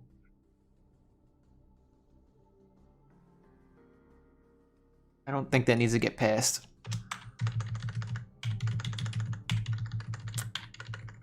Go ahead and try not to pass this variable. Just to see what happens.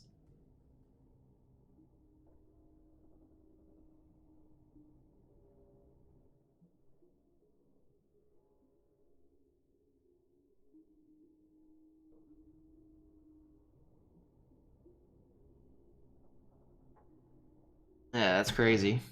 Shit. General Francis Omega. I never heard of that. But then again, I honestly don't know much about Irish history. Like, in America, like, they don't actually teach you anything about Ireland.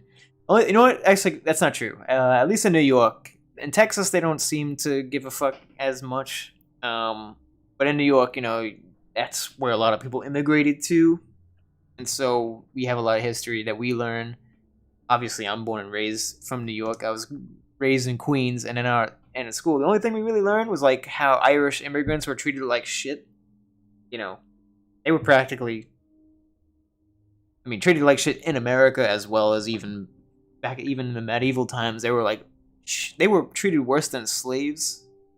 Where they picked, I think they were slaves. They're Irish, and they were treated worse than like African slaves because Irish were the Protestants. They were right across the water, so importing those slaves was cheaper than importing a fucking slave from like Africa, for example. So Irish slaves got treated a lot worse, I guess. They're more expendable because you could buy like 6 Irish slaves for 1 African slave or some crazy shit like that. All were treated bad.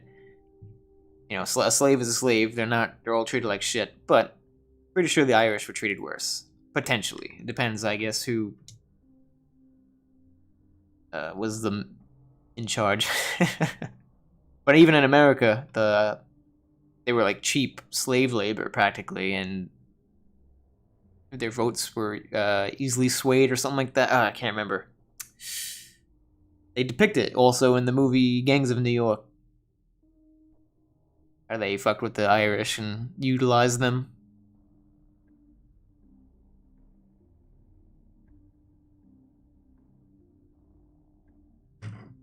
Okay, I think that's it. I think. Oh, wait.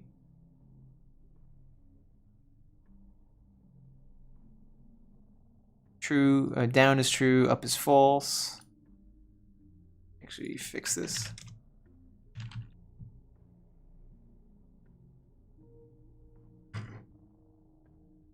Oh, something's different with the code. What is going on? What did I do?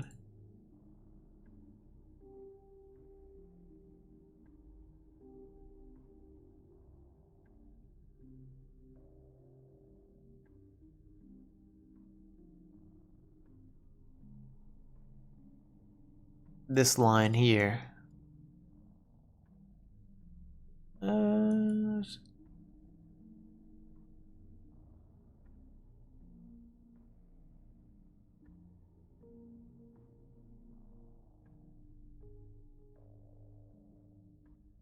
Actually, 2 lines.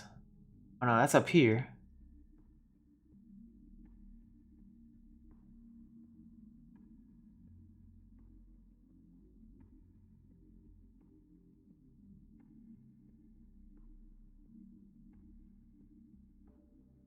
Oh.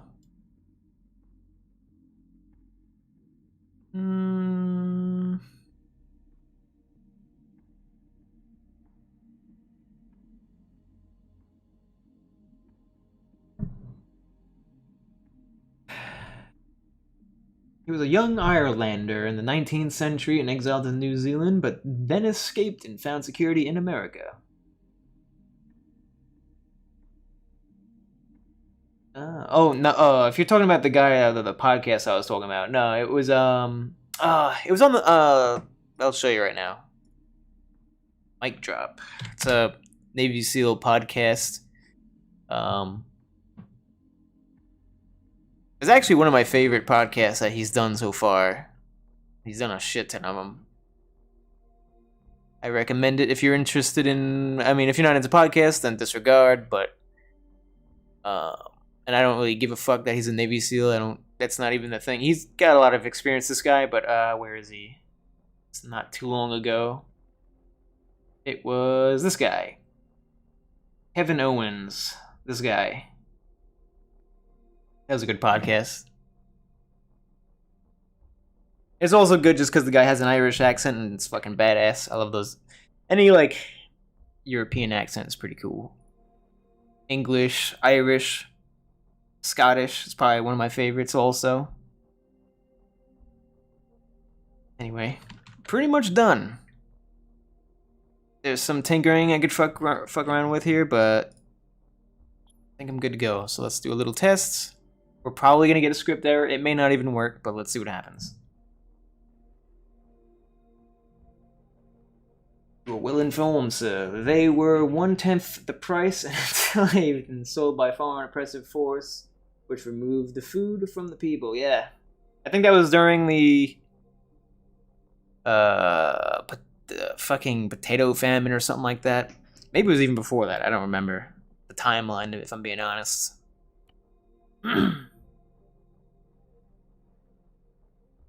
Alright, already got a script error, yay. But that's okay, because it's referring to action keys. It's actually referring to a line of code that I'm not even going to use anymore. I think it was the underscore EH. That's down here. Ooh. Yeah, that's not necessary anymore.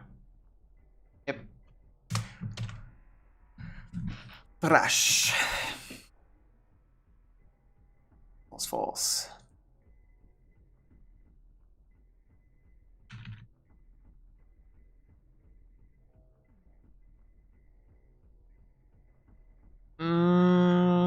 Shit.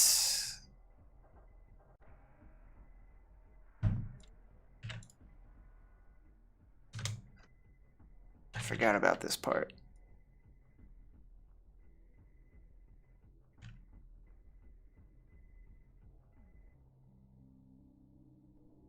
Down, down, up.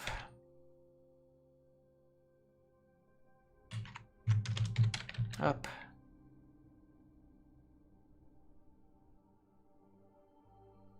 I need you to get you. I need to get you a honorary Irish passport. I don't even know what the hell that is. Is that just? I have a passport. Like I think it's still good for another. How long do those go? Those go. I think a passport in the United States lasts 10 years. It's valid for 10 years. So I think I got it when I was 20. How old was I? 25. Yeah. So 2025 is probably when it expires, I think. Still got a couple more years. I don't know if I want to travel. Like, I took a two-week vacation in October, and I could have gone somewhere to, like, another country or something like that, and I did think about it. But everything's locked down. Everything that you need and I'm never going to get the vaccine. That's out of the question. I don't give a fuck. Like, life or death, I'm still not getting it. So, vaccine's out of the question.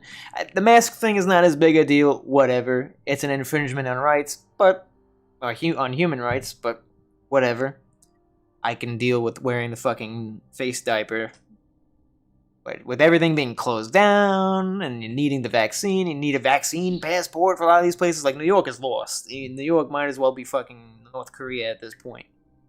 Well, another reason why I'm so glad I'm not in that state anymore. I'm not gonna get started with all this fucking stupid bullshit. But yeah, anyway, I would love to go to Australia, New Zealand. Ireland would be badass, just because I am Irish, partly.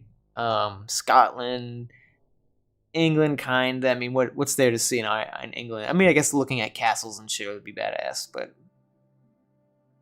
I don't give a fuck about London, if I'm being honest. I don't, unless there's cool historical shit to see. I just like the castles and stuff. I like the medieval stuff. Eat some fish and chips, bangers and mash, you know. I don't know what do they got in Ireland? The fucking onion stuff. I'm not really a big fan of onions, but onion soup or whatever the fuck.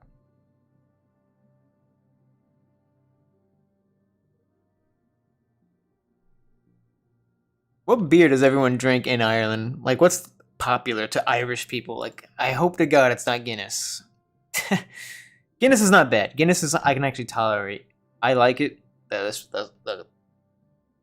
don't know if there's a specific flavored one or what, but there's one that whenever I get a Guinness, it tastes like coffee, and I kind of like that, but I prefer to drink heavier shit like IPAs, personally. Like a hipster. Like strong beers that fuck me up. Or strong liquor, at least. Strong rum. If it hits me, I'm taking it.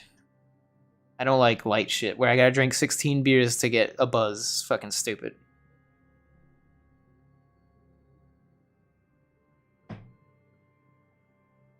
Pretty much done. Alright. I think I fixed that script error. I deleted the 2 lines that it was referring to. Unless I have it somewhere else. Apply for dual citizenship. Yeah. I'm an American all the way, through and through. But yeah. I mean, shit, if I were to move to another country, I mean, God forbid, shit, fuck. God forbid America falls, which, who knows. How things are going, God help us all, but, I don't even know what other country I would move to be honest.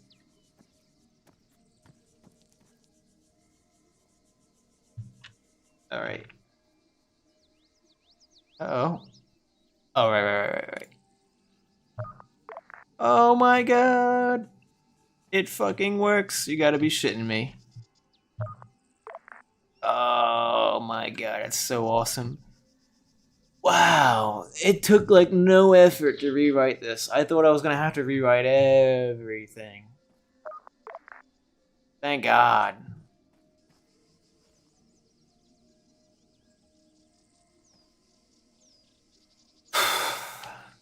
Well, I'm not out of the woods yet. I'm sure I'll run into a fucking bug.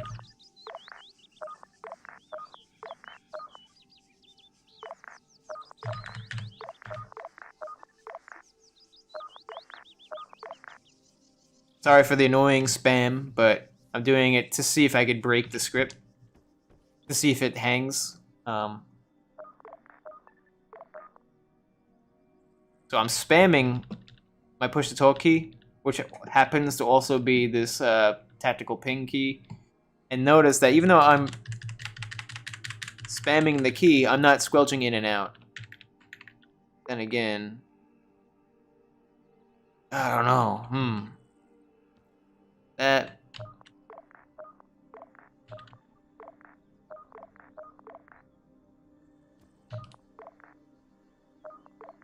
may just be a default VoIP delay.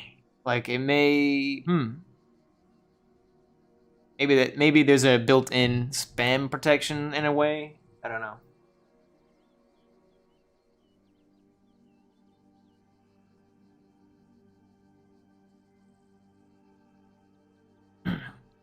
Yeah. I mean, I don't know. I don't know. America's going through some crazy shit right now. We just totally forfeited a war again. We don't look strong at all. We just abandoned all our allies in the Middle East. You know, I don't give a fuck about the Middle East, but you know, the Irish military, Canadian military, fucking English military, whatever, the Polish military, all these allies that threw in their forces to support us. Where's my fucking music? It's so loud. Here we go. I don't know. That annoys me that we told our allies that, yeah, we'll you're on your own. You help us, go fuck yourself. And we, I shouldn't even get into the whole fucking. I'm not gonna get into that tangent where I start talking about why everything is fucked, because we all know. No need to. Let's forget about how fucked the world is right now and just code some Arma. Out of sight, out of mind, right?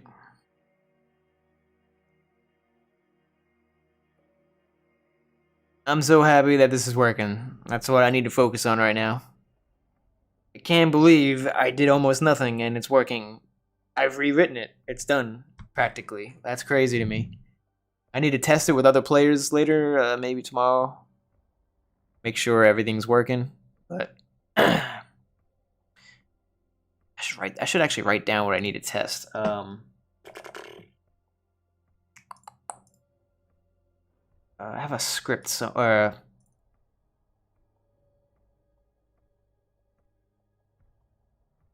Oh, you know what? No. This is where I do it. I have a Steam group.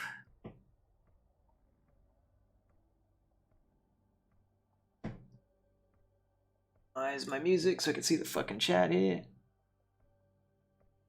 And I'm glad I'm not alone. Sometimes it feels like I'm the only one that has a brain, which is... I'm not that smart. I'll be honest. I'm far from it. But,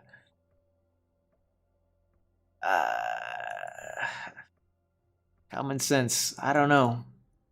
Being somebody who's grown up in the 90s...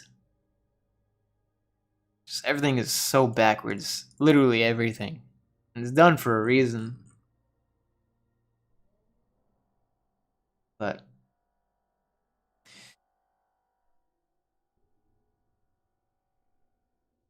Alright, so what I'm going to do here is I'm going to write down my to-do list. Hey, it's pretty much done. So we're going to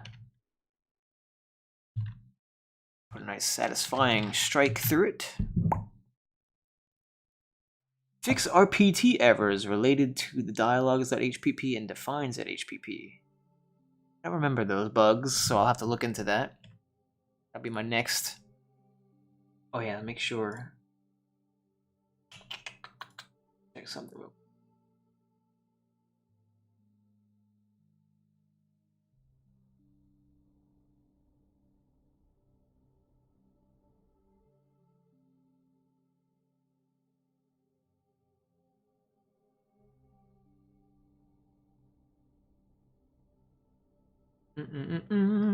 All right. Just making sure I didn't fucking... I was pressing the caps lock key, which I used to use as push to mute. But apparently I have a push to talk key set in case I decide to not use voice activation. I'm using voice activation now with a noise gate. And so hopefully caps lock isn't muting it. I don't see why it would. Oh yeah. People in the group I play with want me to make the fucking radio interface a Vietnam-themed radio. That way it's, time-specific? No, it's, it respects the historical accuracy of the radio, I guess, is the best way to put it.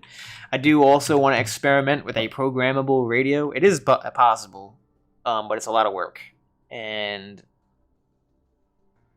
the Addon-Free Arma radio is kind of something I want to keep simple for now, so... you should be more confident in your work. You are far more skilled than you garner the credit for. I mean, I'm good at faking it.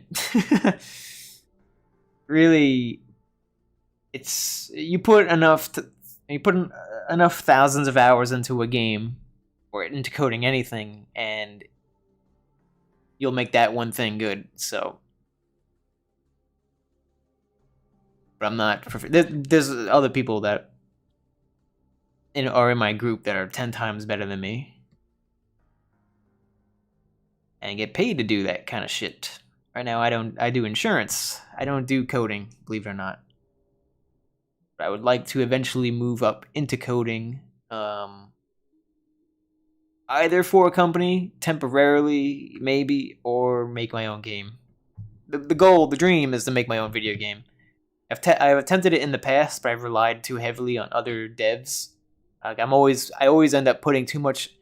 I rely too much, or put too much dependence on the artists or the animators, or especially the programmers. Programmers, when you have no programming knowledge and you're trying to make a game, you are completely dependent on your programmers, and I don't want to be that way. I want to be able to do everything, at least an ace of all trades. That way I know what I want to make, I know how to make it, and then it's just a matter of getting people who are proficient in each field. That way if some guy decides to fucking randomly quit, I can at least pick up from where they left off or whatever. Yeah. I was gonna put down I keep forgetting what I was gonna do. Let me put down this list here. Test before next release. We're going to What was that? I was gonna test. Oh yeah, spamming.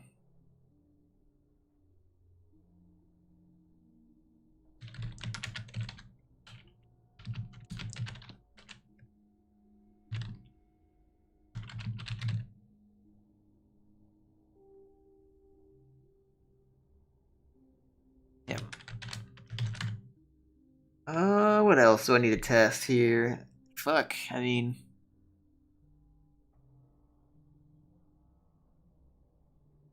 not much.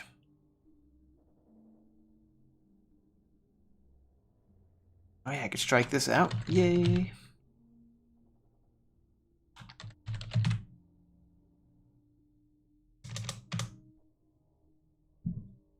Actually started on a design document for a game I would like to make. I would like to make a, have you ever heard of a game called Severance? What was it called? Yeah, Severance Blade of Darkness. Old game. Not many people know about it. I think the game ended up getting taken down eventually for copyright issues with like music and shit and sound effects. But it's a game made in Spain, or by a Spanish developer anyway, and it was pretty innovative for its time. It has like full body dismemberment, with like accurate. It's like a Dark Souls game, but with dismemberment, basically, but made back in the early 2000s, and had revolutionary water graphics back then. It had revolutionary dismemberment physics, or whatever you want to call it, back then. And it was just a really cool game, but I don't think it got the right marketing, and so it wasn't that popular. But I would like to make an open world co-op RPG like that, like Severance Blade of Darkness mixed with like Gothic 2. Mix those two games together, and you got yourself a pretty good fucking game. That would be cool. I would not want to make a PvP game because then you gotta deal with balance, hackers, shit like that. And ain't nobody got time for that. So yeah, started with the design document, started with writing up the lore for the game, and whenever I get my head out of my ass, I will start working on that. And I would like to finish my Arma projects before I go heavy into game development. Done in the past. I've attempted to make games in the past, mostly as a designer, writer, and concept artist, but you gotta know more than that. You gotta know about the technicalities of the engine. For example, if you want to make a character customization system in a video game, and you tell your artist, your 3D artist, I had a guy who used to make models for Nickelodeon. That I was gonna pay him to do character models and animations and shit for my game. And the first thing that came up was, okay, you want to make a customizable game, you want to be able to select through different preset, give me all this shit, like, not shit, I guess, he gave me a bunch of ideas, or it's like trying to spitball what I want. Like, what do you want? You want to choose presets of the head? Does each head have their own hair? Like, or do they have a hair option? Because then he has to model a bald head, and then model different hairs for that head, and then if you do model different heads, like, are you, is there anything else on the head that needs to be changed? There's all kinds of like little things you wouldn't think about off the top of your head. He had mentioned a bunch of technical reasons why you would do it this way and that way, and model the bodies without the heads. And if you want to just model the bodies with the heads, and you want a full dismemberment game, you also need to model it so that each body part is independent. So it ended up overwhelming me, and I just gave up right there. As soon as the guy started hitting me with all this shit, I was like, wow, I am fucking clueless. Yeah, I don't know, guy. Let's forget about it. It's kind of stupid. Immediately quit. Now I have more of an idea of how I would do it, but I think I'll do all the modeling, the base model. I'll create a prototype of a game, and then Let's do a little test here. Let me see if there's anything else I need to test. Yeah. You want to be able to make a game yourself, at least as much of a game yourself as possible. And then, from that point on, proceed to look for other developers. At that point, it would be extremely easy to find other devs. You could find a lot of young kids, believe it or not young kids, it sounds weird, but people in their teens, people in college even, that'll be good at art. Be extremely good at art or whatever, programming, whatever. A lot of young people, you wouldn't believe it, but they'll be exceptional at certain things, and they'll work for cheap too. I know it sounds fucked up, but I mean, a guy who works for EA versus a guy who's in college, you know, the amount of money that each person will ask for is a little bit different. So some work for free, some just want it for the exposure, you know, like MTV style. Fucking, you get nothing, but hey, it's exposure. It's good for the portfolio or resume, whatever. Or maybe they're just passionate. They believe in your project and they want to make it too. Okay.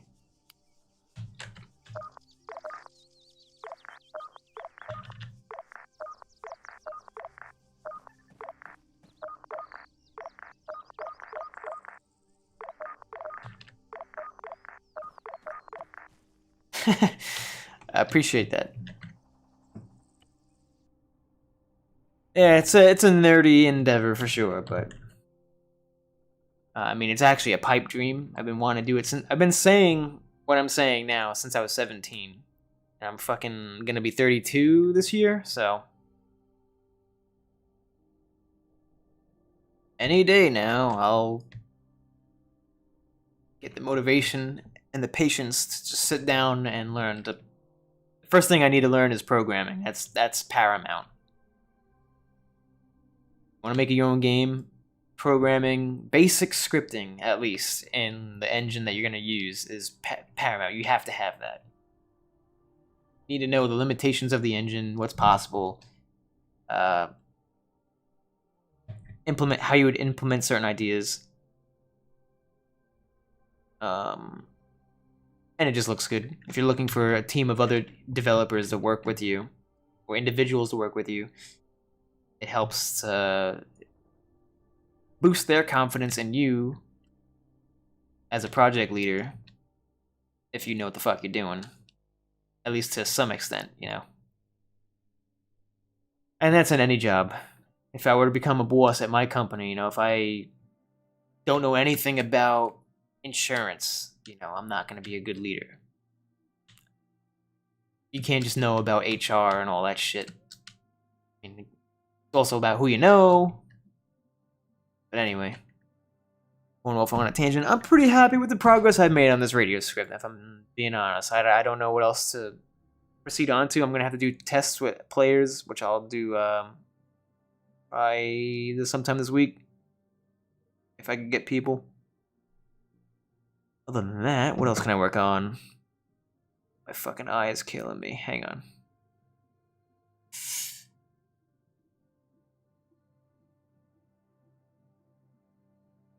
Noah years to build his ark.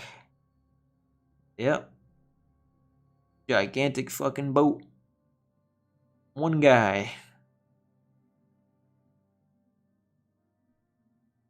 Wonder how long it would take someone nowadays to build a boat that size. A single person.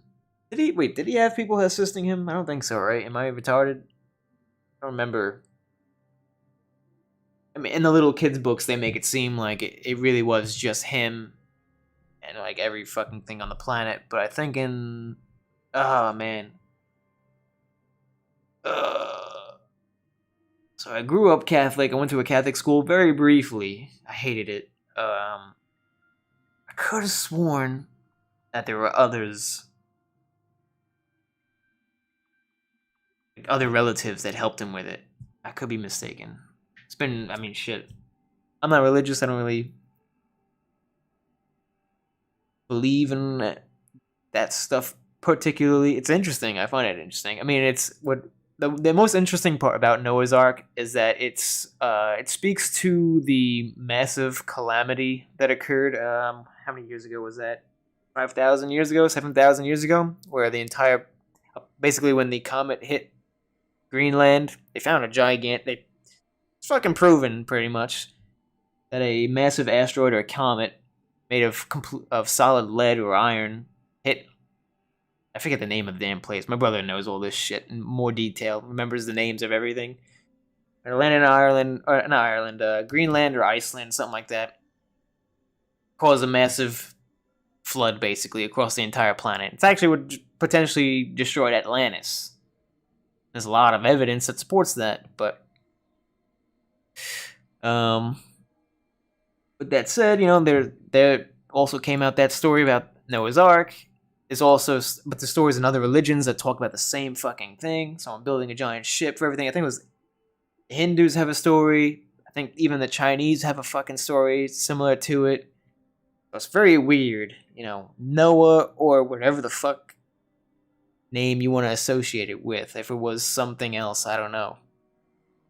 Not gonna go ancient aliens on it, but it is a little weird that all these religions seem to have that same fucking story around the same time. His wife and son, yeah, like fucking two other people. He had God helping him, right. Well, I try to think of that in a practical sense too, like, okay, like, God helped him if, let's say tangibly, like, let's say, I don't even know why I'm getting into this fucking tangent. But, let's unfrunkify this code, because it works. I'm happy with that, let's do that. Before I, start talking about shit I don't know anything about. I'm Captain Conspiracy, so I'm all about thinking outside the box. So like, okay, the stories say God helped him, and all these other stories also say God helped him. Okay, well, what if God was an actual person or thing? Like, if it was an alien, oh my god. Stupid shit. I think that's actually the angle that Ancient Aliens had on it, which would be fucking hilarious, but you never know. I'm open to it.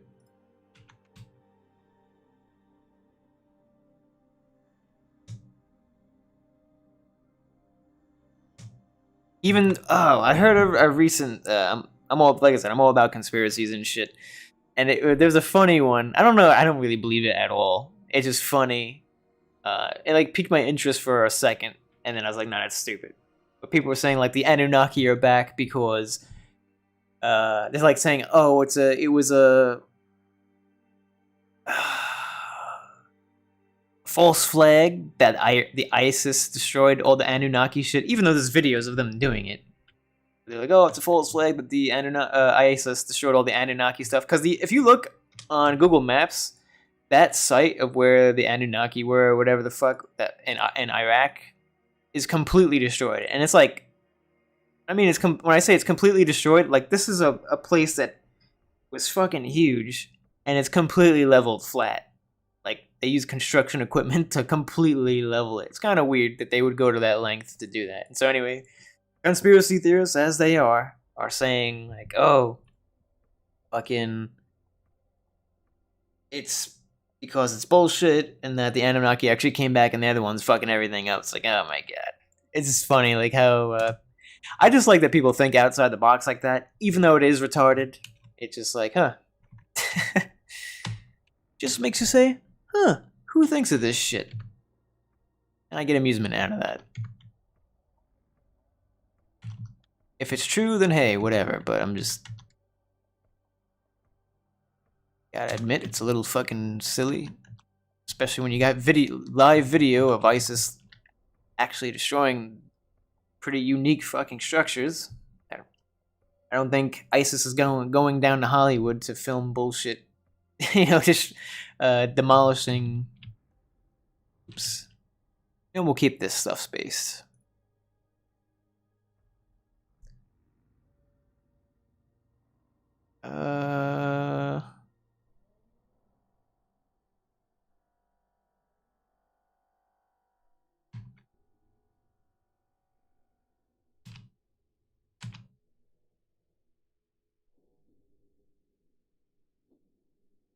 Welcome aboard, Captain. That's right. We're all going crazy together.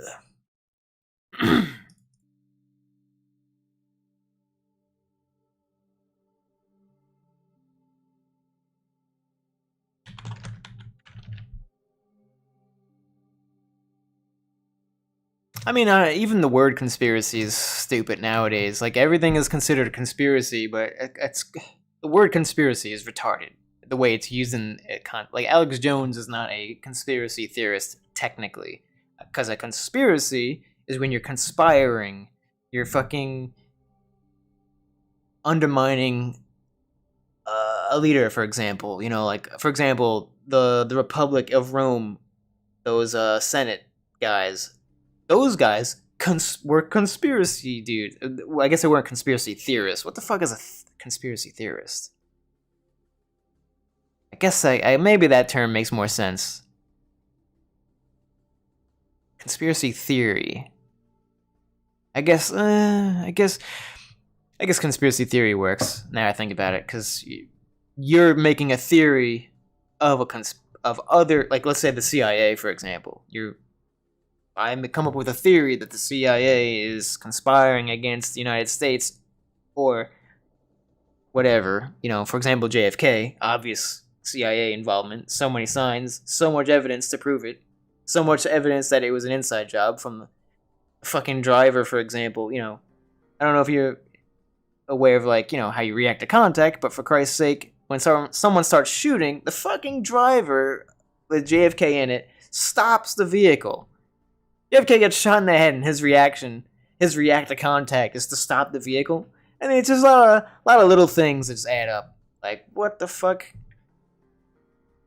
Did you hit him yet? Like, the guy stops the car. Retarded.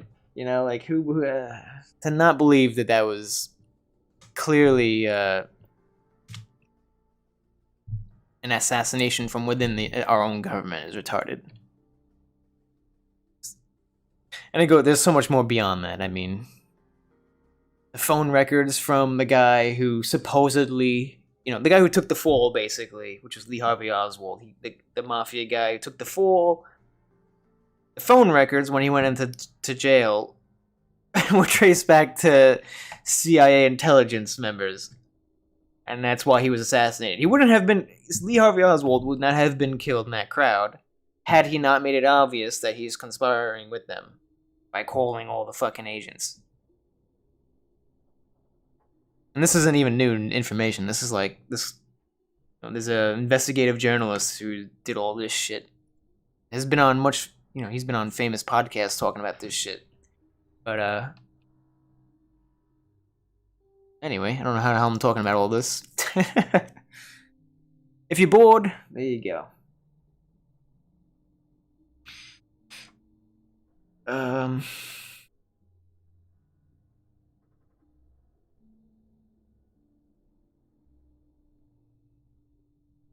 I will say I am amazed. Actually, I'm not going to say anything else. I'm not going to keep going. I'll get banned from YouTube if I keep going. That's where we're at.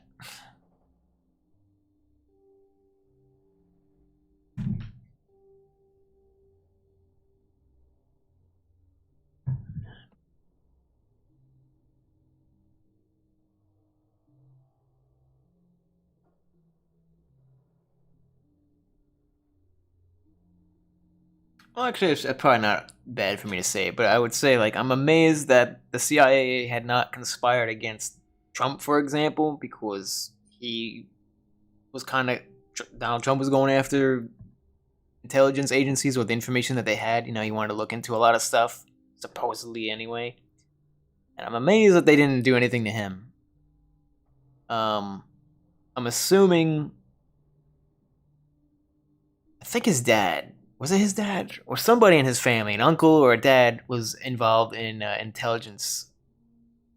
I wonder if he still has enough friends to protect him from an assassination from within that government or agency. It was either his dad or his uncle or something like that was involved in Operation Looking Glass.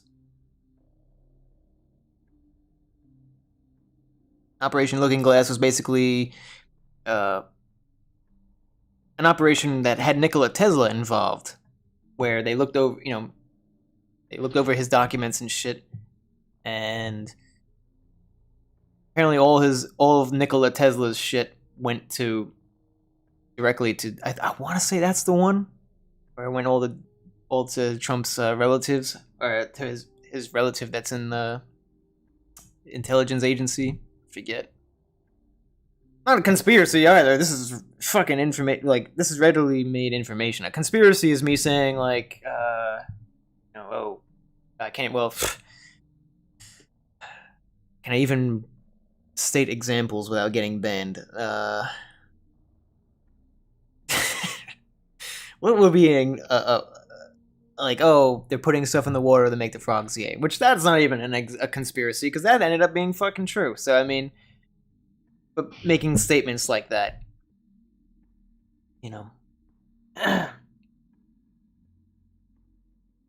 everything I'm saying, well, I'm glad. I think you'd be surprised, even in America. I'm what do you call it? Viewed as a radical, I guess, in the way I think, and I'm not. I try to be as open-minded as possible. I don't just blindly follow a political party like everyone else. I mean, I'm able to acknowledge the positives and negatives.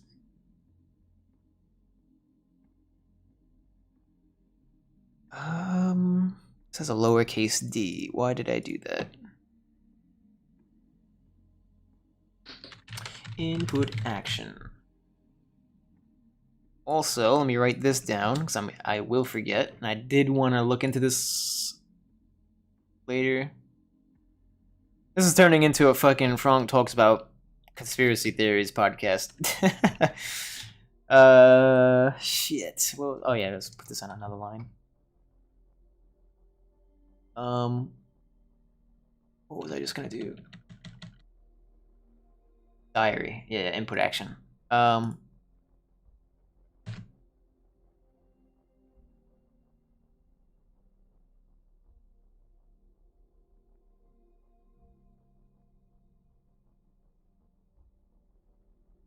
Yeah, Tesla, and it's also.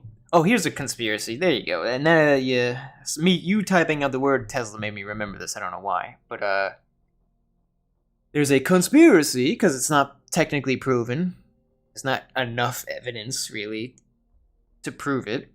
But there's a conspiracy that Tesla was actually assassinated. He was poisoned, and it was because he wanted to create free energy. That much he did state. He did want to create a free internet, free electricity, basically across the planet. And then magically he dies. Oh, natural causes, whatever. He happened to have some crazy disease, or probably true. Probably true. I don't know. I'm not a fucking doctor. I didn't do the,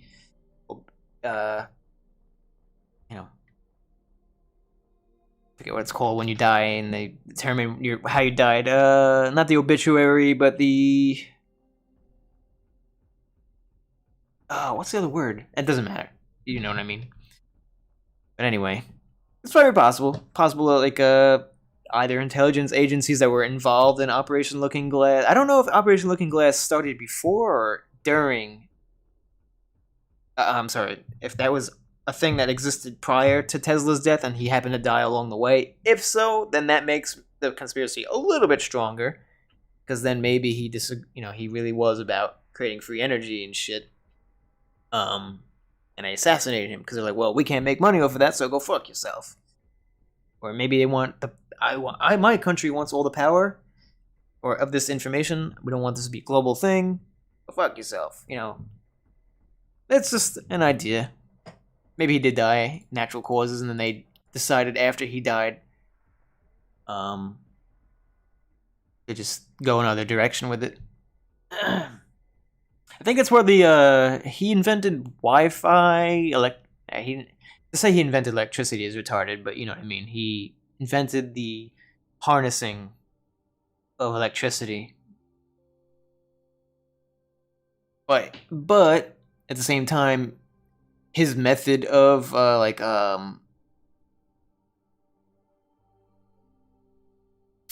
was it? Was it Tesla's version that sucked balls where he wanted to create a? Trying to think. Basically, they needed a generator every so few blocks just for this shit to work.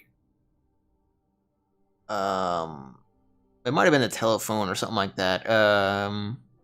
With light bulbs. Because they didn't know how to make the electrical current. They didn't know how to transfer it over a long distance. Eventually, they just used power. I guess they eventually figured out to use power lines and stuff above ground. That wasn't something that was immediately obvious. Had to kind of figure that shit out. So I think in his initial, I could be wrong. Anyway, sorry if I'm boring you. Looking at fucking one block of code. I was trying to remember. Well, I was just gonna write here, and I got distracted. Printing from the ionosphere and kept a secret from his founders. I discovered it. Destroyed his reputation, cut all his funding. Yeah. I think their excuse was like, oh, it's dangerous. Which it could be. I'm not a fucking scientist, but I've heard other people say it's not dangerous, and it was just a matter of the fact that it would be a very accessible, and accessible energy that could be potentially free, and they were against both of those. I don't know. That's a conspiracy part, probably.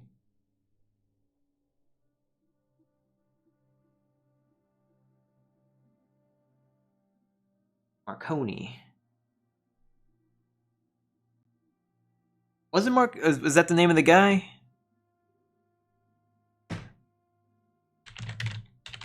Let's use Google. DuckDuckGo is not always the best.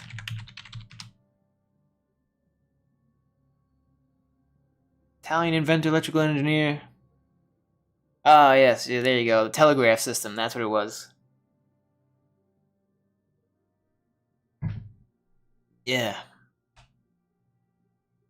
Man, that's crazy, just to look at this. You think, oh yeah, 1905 is so long ago.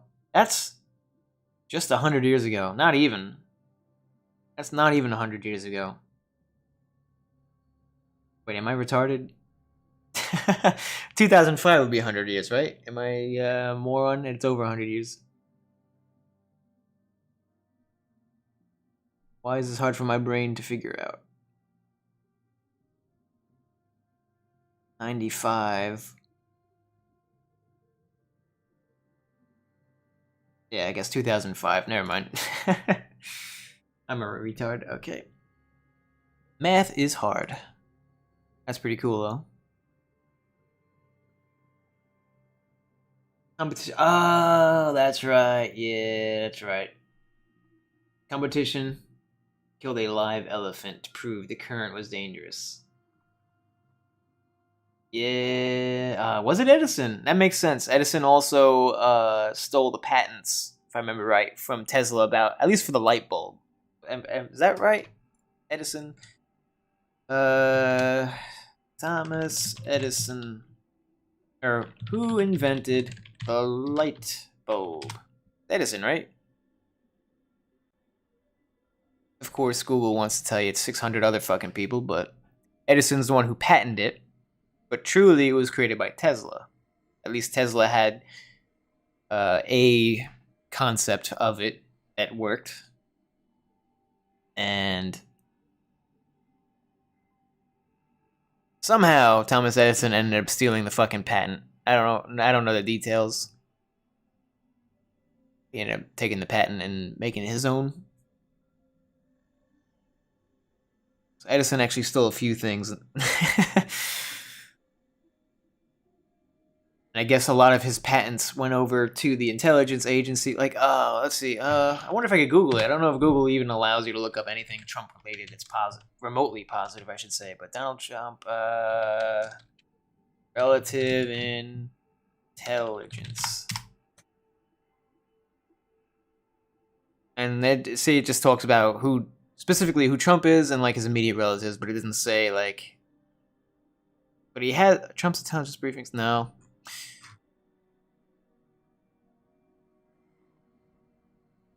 Oh wait, this might be it. John Trump.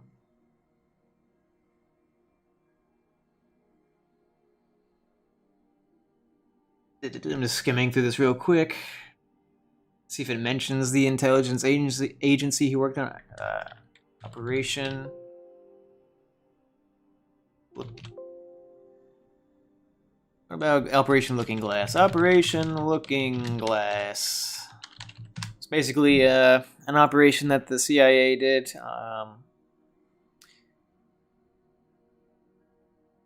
Something about finding out. It started out looking into one thing, and then it ended up becoming a time travel fucking operation during was it World War II? Was it not? Maybe not. Maybe newer than that.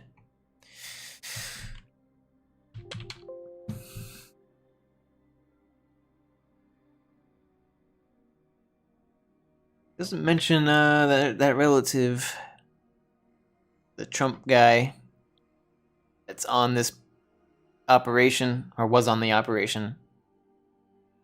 You might have to dig deeper for that info, I guess. But anyway, yeah, all of Tesla's shit went over to one of Trump's relatives who was involved in Operation Looking Glass. We don't know what the outcome of the operation was truly, but pretty cool. This conspiracy is like such crazy like just fucking the conspiracies I've heard about Operation Looking Glass are just so out of this world, literally, that it's just unbelievable, to be honest. So I don't know. But it is interesting, the detail that, I don't know. The fact that Trump has relatives, or a relative that was able to that was in an intelligence organization, or intelligence agency, I should say, kind of speaks to possibly why he wasn't assassinated. I'm not for that at all. I'm just saying. So many people speculated it would have happened, and I think that he had enough friends, enough important places. Everybody in those agencies hated him because he was against the shit they were doing, for the most part. He didn't play ball. And typically that gets you killed, gets you popped in the head in Dallas, Texas. But must have had somebody protecting him, as everybody knows Biden ain't gonna get fucking any heat from the intelligence agencies. Anyway, VOR-NGO. I don't know what the fuck VOR-NGO means, but hey, thanks for the engagement nonetheless. Random Russian guy.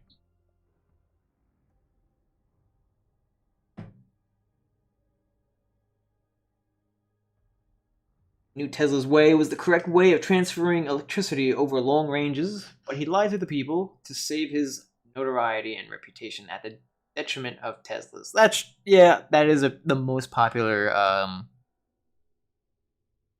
shouldn't say it's not only the most popular belief, but that's like what they actually teach in schools, which is kind of funny that schools feel the need to teach that, which makes me question it.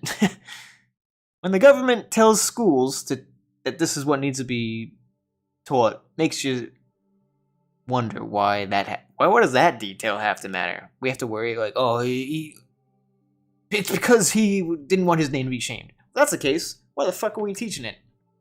Now everyone knows that he, if that were true, like that he was kind of scumbagging this guy to better himself, when it could have been for a much more nefarious reason. Who the fuck knows, this is a conspiracy. Don't worry, I'm not backed by any facts.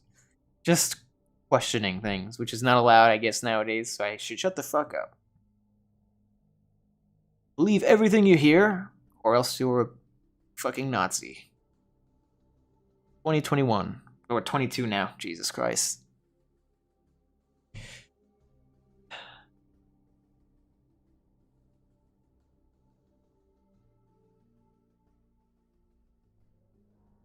Anyway, let's get back to coding. What time is it? 2? Stay on for another hour, maybe. Am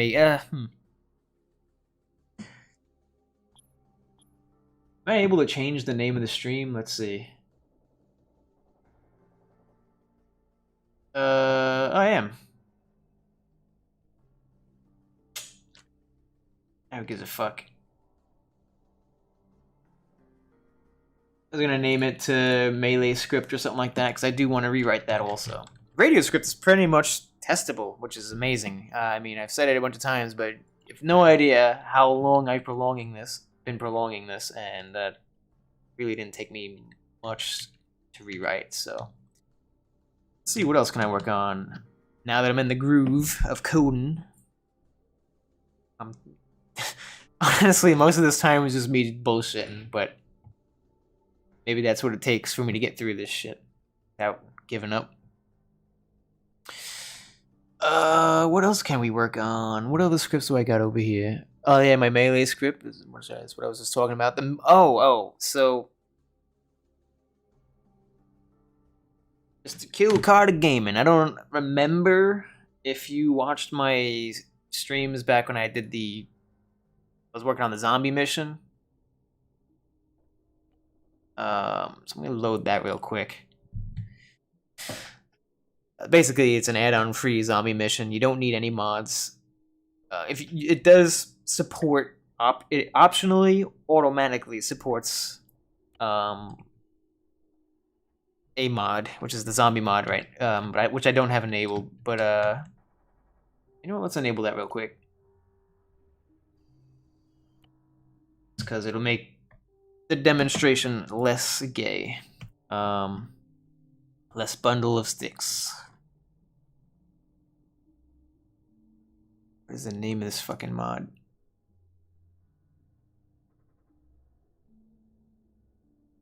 Max Zombies, I think. Yeah. Just running 2 mods. Advanced Developer Tools, which is just something I use for when I'm coding. Players who connect to the mission do not need it.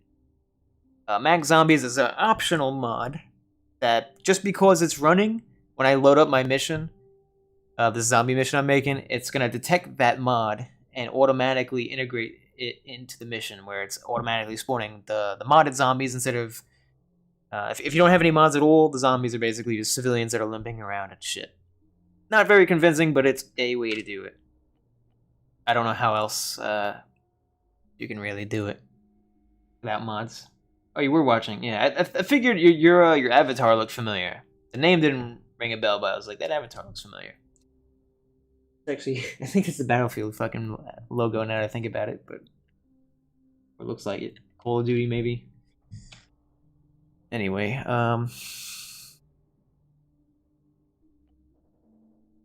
so I remember when I was last streaming this, I remember telling one of my viewers that, oh yeah, they were asking, when will this be out? I can't wait to play. It looks great.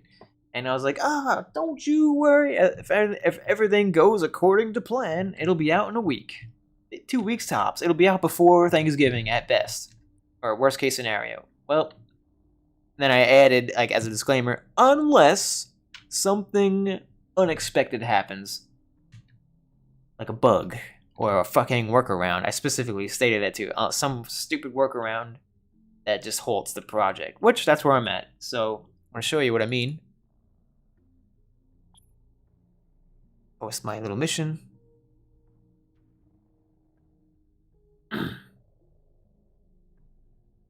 It is Call of Duty 4. That's what I thought. I had a feeling it was specifically that. One of the last good ones.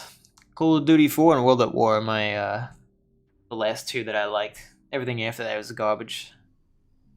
Like World at War because I had big ass maps, and the weapons felt impactful. A lot of bolt action and single action guns. Alright, if you're wondering why I'm spawning on a roof, that's just me I teleported myself on the roof, and I have a safe progression now in this mission. Stop my fucking music. All right.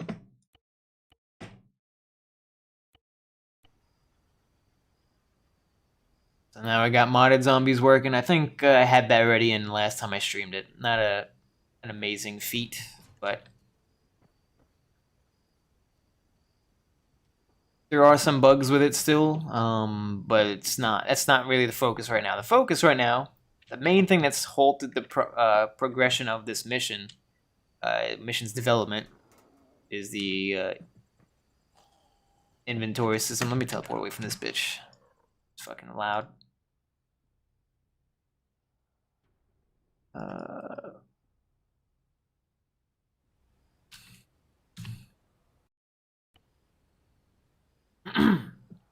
So the inventory system is something I rewrote.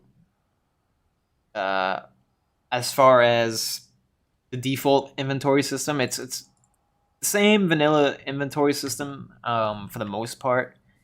There are some bad things about it. So let's say I'm gonna put down canteen of water and a vest on the floor. Pretty straightforward. Those two items are in that weapon holder now.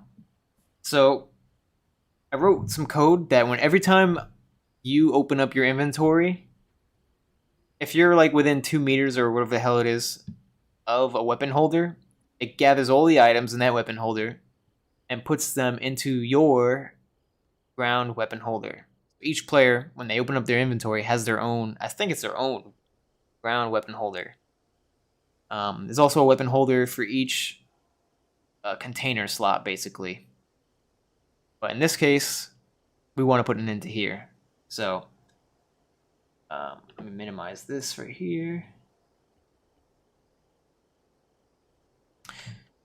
So here's the problem. Mike, since the way you can't just move a weapon holder, you have to.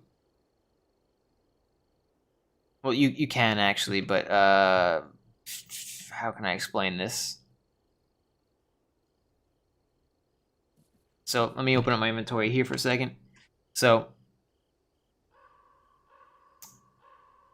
this weapon holder here right now, when I open up my inventory, is right below me, technically. It's invisible.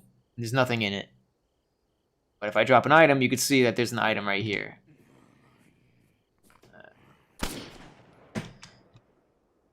And I can pick it up. I press I. It populates in this weapon holder. I can put it into my inventory.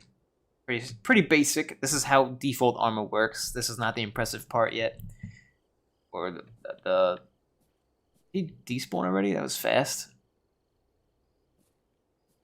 Anyway, so here's the bug. My system, when I open up my inventory system, like I said, it gathers all the weapon holders around you within 2 meters, and it deletes all the items in those other weapon holders, and it adds them to this weapon holder, which doesn't sound that bad, but the problem is that it does not collect all the items inside of the items that may be in that weapon holder. So if I open up my inventory here, I will still see those 2 items. Open up my inventory. Oh, we got a bug. I may have started rewriting something and broke something. Well, shit. That's weird. Anyway. So I wonder if this is going to work. I may have fucked something up in my code and have to fix it, but my inventory. Oh, so the code's not working because I started rewriting it. All right, well, that was a bad demonstration. But anyway, the problem is that I have right now that I have to work around is I open up my inventory. Like I said, it deletes all the items and adds them to your weapon holder, but it does not check if the item it's deleting has its own inventory. It doesn't check if it's a container, and it's not as simple as you would think. It's actually really complicated, and it just becomes a gigantic conundrum of shit code that you have to write to take this into consideration. So, just to even be able to explain it is a pain in the ass. I mean, just imagine coding it. Like, there's vests, uniforms, backpacks. Those are the main things, really. That's not where it all ends. There's also weapons. Weapons also have their own inventories. So these are all the inventory slots for this weapon, for example. So, like, if there's a gun on the ground, I need to check if it has a suppressor or a bipod or a rail item, an optic. If it has a round in the 203 chamber, if it's one of those kinds of guns, if it has a magazine loaded, so on and so forth. So you got to do that, all these other items. And it's just a big pain in the ass. You would think that Arma has a simpler way to just transfer all the items from one container to another, but I have not found that. If such a command or function exists, that would be great. I need it. Because it's just so complicated, and it's really annoying to write, and becomes confusing when you're writing it.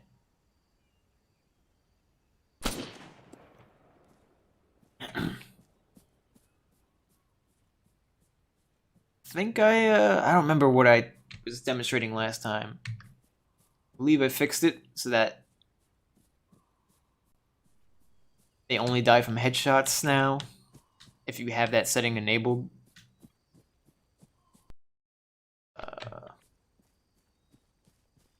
Check the furniture in here, see how this furniture script's working out.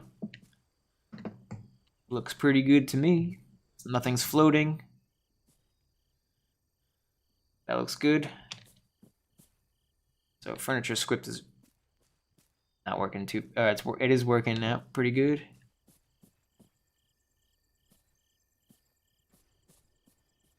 I think I expanded the loot tables the last time, which was boring. Oh yeah, and then people got bored of that, so I ended up just working on like other furniture layouts. I could probably work on that. A Warzone game type they released. All the others were money grabs. Yeah, I agree. I think that there are a lot of. That's kind of like, unfortunately, I hope it's not the future of gaming, but that's what it feels like.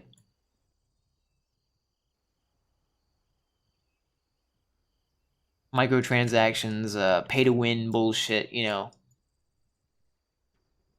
Every update is considered a DLC that you got to pay money for, you know, stupid shit. Like, that's I try not to get games that do that shit. That's one of the many reasons why I gave up on Call of Duty and Battlefield, all that shit. They're all the same. So now, to fill that PvP FPS niche, I personally like the game Hunt Showdown. That game is very well designed in every way. Graphics are good. Level design is outstanding. The sound design is top shelf. That's a good game. Has its flaws, but it's probably my favorite. Zeds were not tracking correctly last time I was watching, and then you were sorting inventory items. Okay. So let's see. Yeah, I think I was last working on this in October, maybe November. Early November. Let's see. Oh yeah, I know what you're talking about. That's a weird bug. Why am I getting that error now?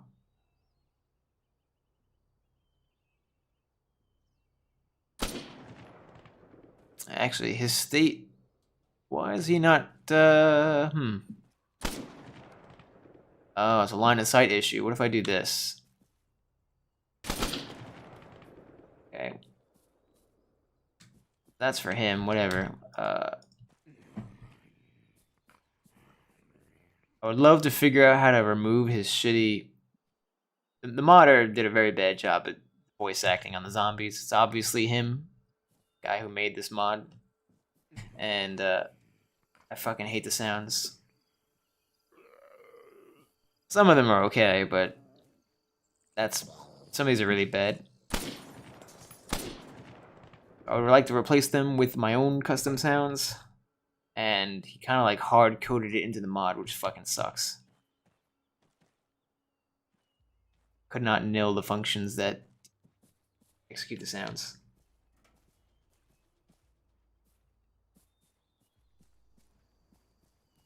Even the screeching weird noise that the zombie had just made, it sounds like a kid trying to do the death metal fucking noise, the growling shit. It's not good. Like, that's bad. Just sounds cartoony. I don't know. I think it's gay, but yeah. If you want to really, I mean, I'm very interested in voice acting. I'm not saying I'm good at it. I'm definitely not bad at it. Like, I go the extra mile to do shit like I'll put water in my mouth. That way I could do like a gargling sound.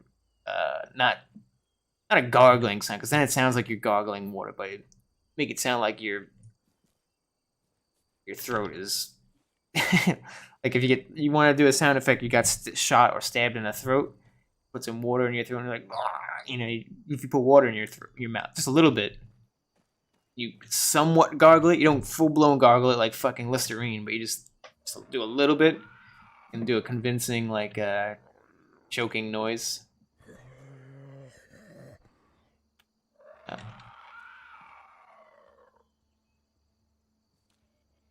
Fucking, do I not have a pistol? Nope. Yeah, there's still that weird delay, the updating of the player position. And I don't know if that's a limitation of the pathfinding, considering how much AI is spawned. I think I got 17 zombies spawned. It's like an 80s B movie. Yeah, it really does. And it's so obvious that it's the guy who made the mod, and that's what pisses me off. I would rather have like really generic zombie sounds from other games like Half-Life 2 than this shit.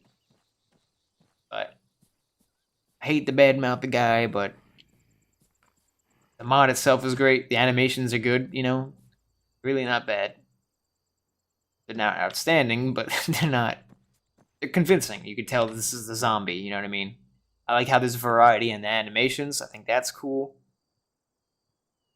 I mean, I would be surprised if the Max guy actually made these animations. He probably got them from somewhere. If he did make them, then this is a good job. I also appreciate the fact that the what do you call it? Well, actually, it kind of sucks. I was gonna say the whole model. This zombie is actually one model. It's not it's not a uniform. It's actually the player model. Is from the head, the shirt, and pants are all one thing. So he actually doesn't have anything equipped at all. So in a way, it's an optimization when you think about it. Why not have any more mags? The fuck.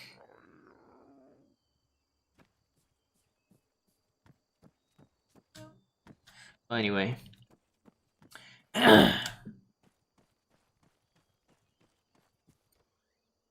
See if I can find ammo for this gun. I think I did this house yet.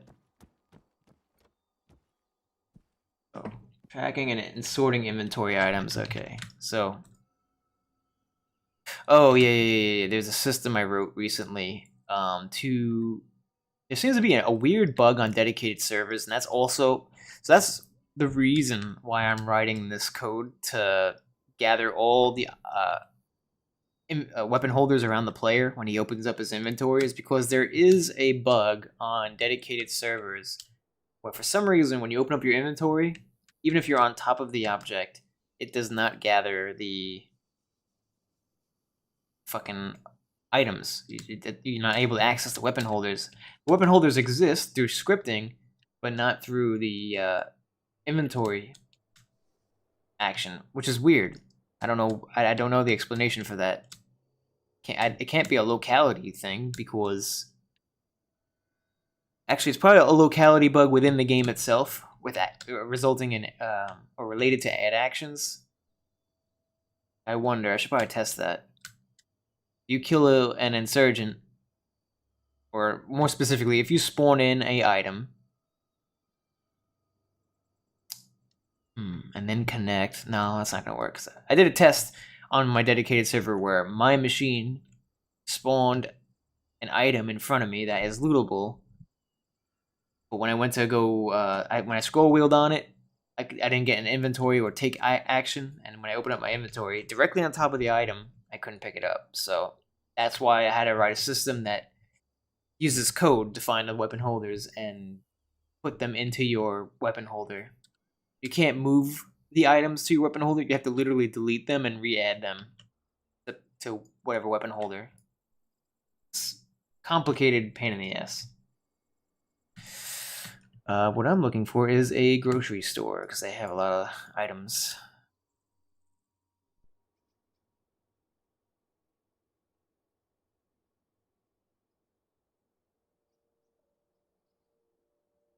Oh yeah, I forgot I have the vehicle system. Let's make sure that's still working.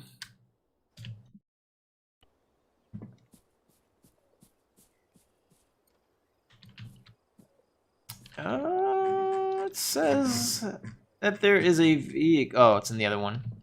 Oh, it's in this shed. Okay. These are one of the class name houses that it looks for to spawn vehicles in. Looks like they got an SUV.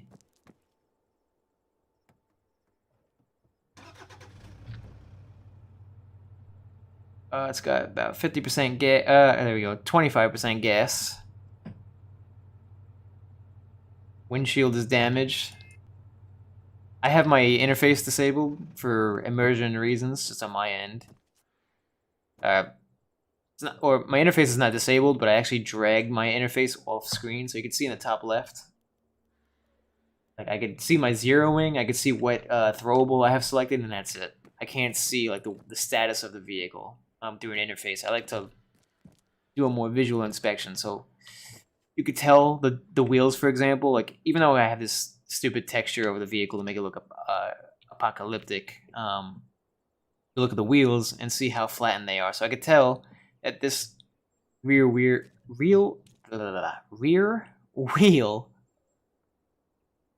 tire, that's what I'm trying to say. The rear tire is a little bit more flat than the front left. Like it's clearly flatter.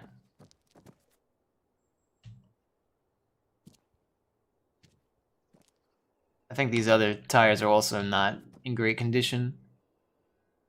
All the glass is pretty much badly damaged. I think the driver window is completely destroyed. So I have like randomization in the condition of the vehicle. So the glass, fucking everything. The engine. I can't see that's the only downside to my like little immersion thing and how I have my interface set up. There's no interface that tells you what the status of the engine is. You just kind of go by visual cues. If it's smoking, it's damaged. It's basically what I go by. Actually, make sure I could actually pull this out without it going into space.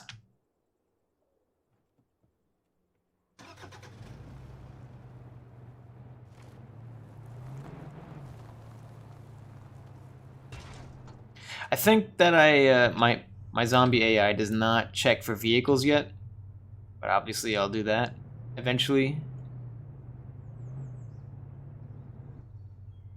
There's actually no zombies at all around me. Oh, they're over there.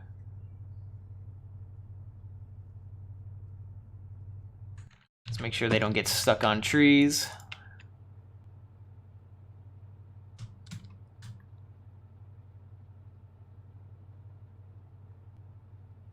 Every now and then, these guys will get stuck on shit. Christian McGratby.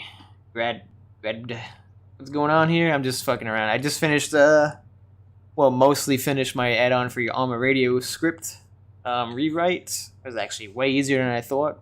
Could have done it in an hour, to be honest, but simple rewrite to use OnEachFrame This is just me just looking at my zombie mission I made. Doesn't require any mods.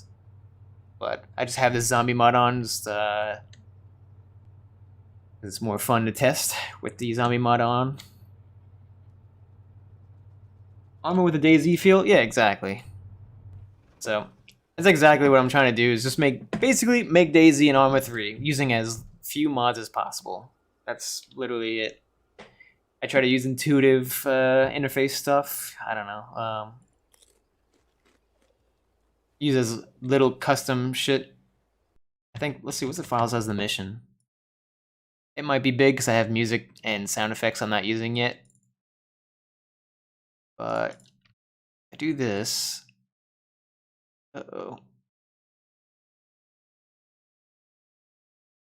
And the mission's 2 megabytes, just about. It's actually less than 2 megabytes right now.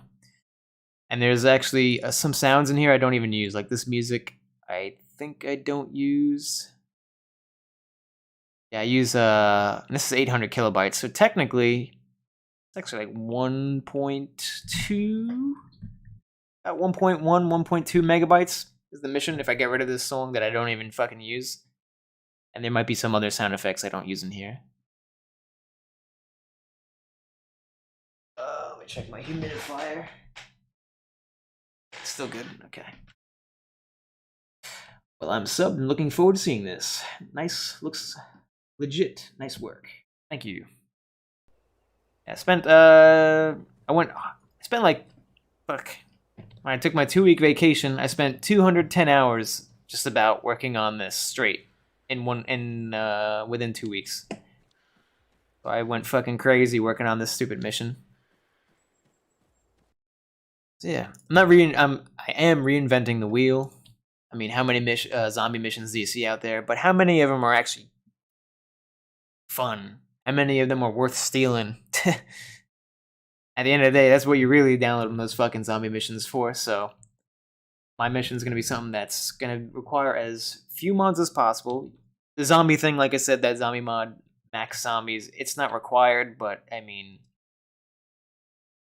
chances are most people are going to want it. It's only like 100 megabytes, that mod. Might be 200 megabytes, the zombie mod, so I'm not asking you to download 8 gigs. It's a fucking, 100 megabytes or whatever. I can actually check. It might be 70. Depends which mod. Let's see. If you want Steam, Arma 3, Workshop, subscribed items. There's a dedicated server version, but I don't know why he even has this. I'm pretty sure it's the same exact fucking thing. This is the one I actually use. It's a regular one. It's actually, yeah, it's less than 200 megabytes. 147 megs. So I think that's pretty tolerable. And that's just if you want the zombie, be more immersed in the zombie shit. Yeah, I might get off Discord. Off soon, possibly. So will this never go live, or this just for you? Sorry, not too much of a PC guy.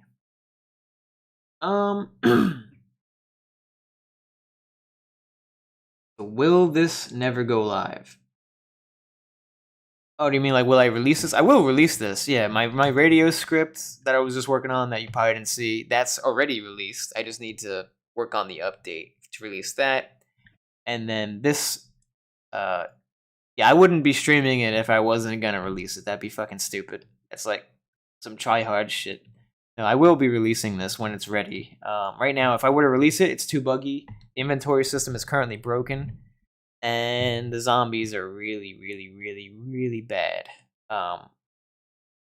It's just it's not even that the zombies are bad, it's that the code is delayed, and I don't know why.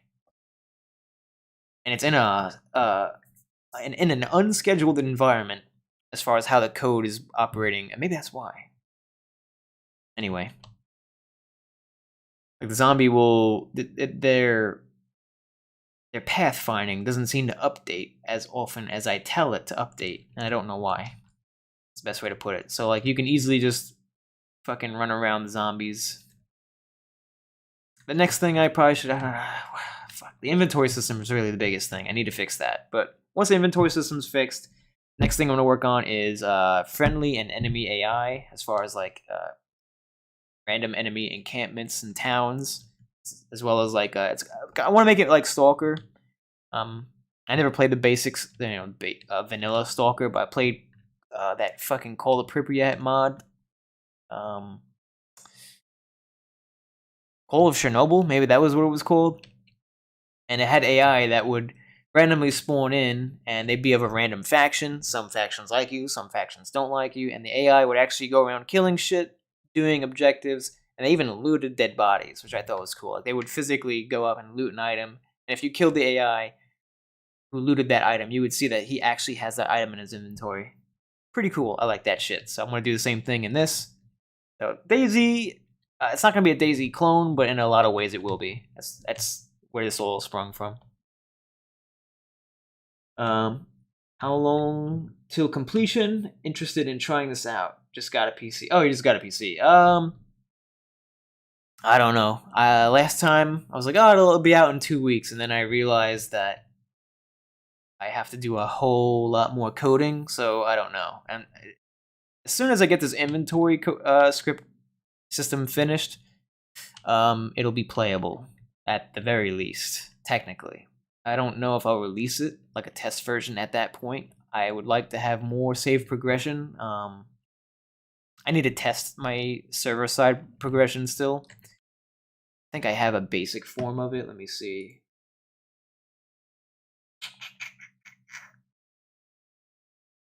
Where the fuck is it?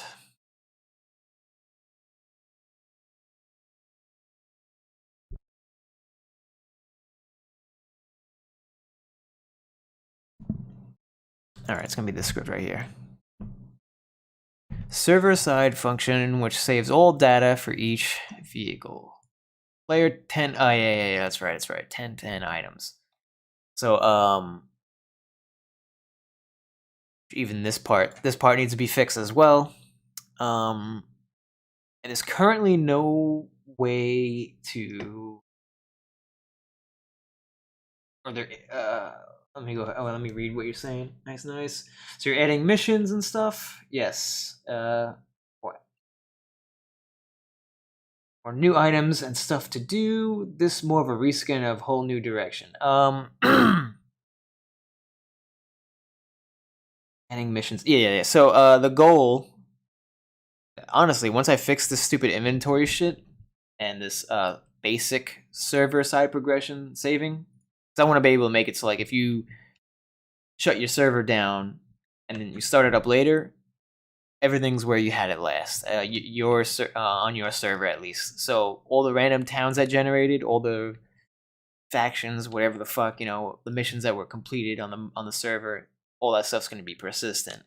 That's the goal, and as well as the players built shit. Right now, the only player building or base building is you could just set up tents and you can put shit in your tent, which I think is like how DayZ used to be many years ago, at least in Arma 2.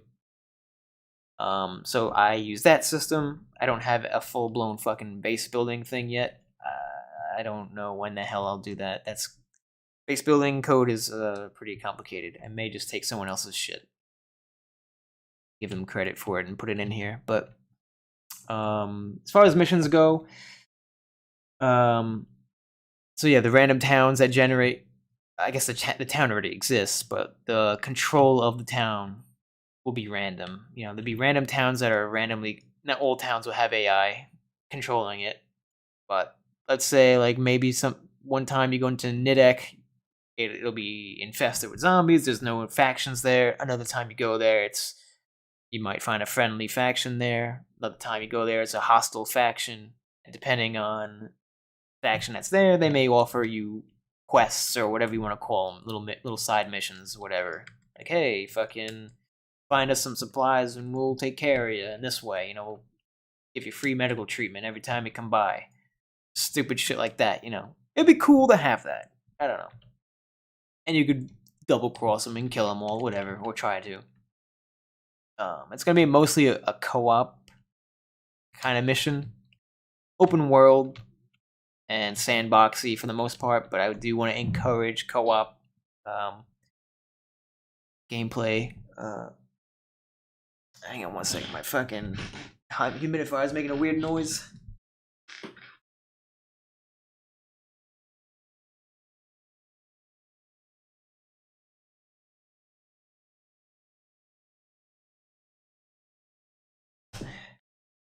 Made a weird ass noise, so I had to turn it down a little bit.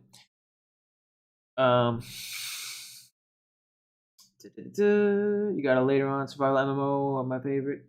And this will have a live server with other players. Got a good idea. I mean, I don't know if I'll host this constantly on my server. I mean, the thing is, it's gonna have good persistence. So anytime you host it, like I said, it'll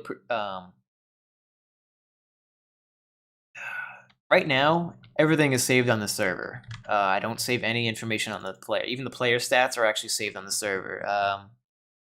Saves the data for each connected player to the server profile namespace.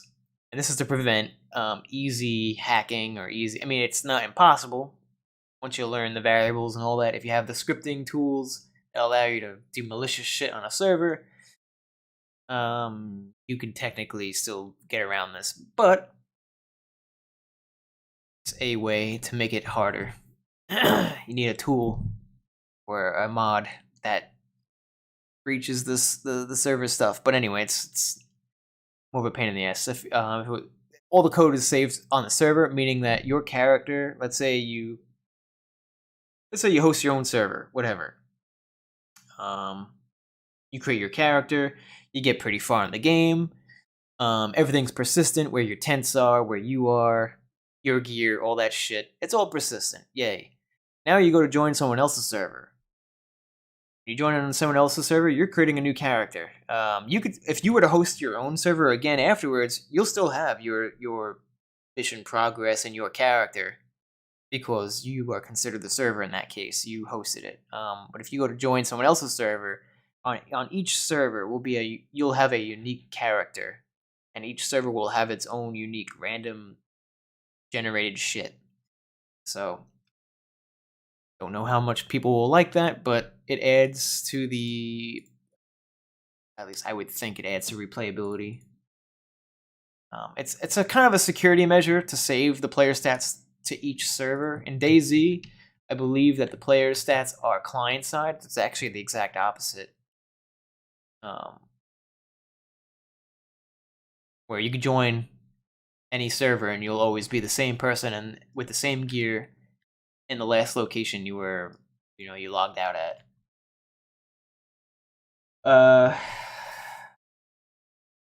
Got a Patreon. These are my favorite type of games, but the type of survival games out right now are ass. I'd like to support this idea. Get a Patreon. Zombies and AI enemies with guns. Yes.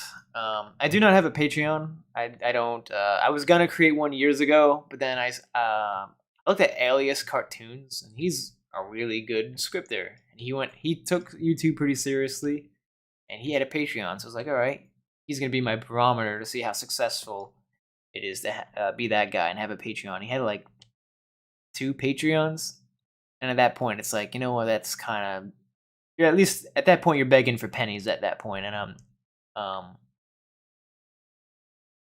it just comes off weird. I don't know. I don't have a Patreon, but I do have a PayPal. Me, if you really want to send me money, you don't have to, but if you'd like to, that's cool. I don't remember what the fuck the link is. It may be there may be a link somewhere on my channel in the About page or some shit, but like I said, it's not necessary.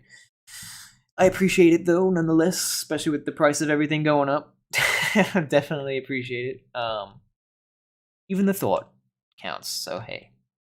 But yeah, there will be AI that have guns. Like I said, if you never played Stalker, Stalker has a lot of like, it's more than zombies. It's like monsters and mutants and other shit going on, and you have friendly and enemy AI running around that of different factions that fight each other. I want to do a lot of that and have them actually loot people and have their own little town that they could go back to and do shit. Or maybe they get, I don't know. I may or may not go to the extent where they're actually bringing supplies back to the base to help build, sustain their own town. That might be OD though, because you could easily grief that.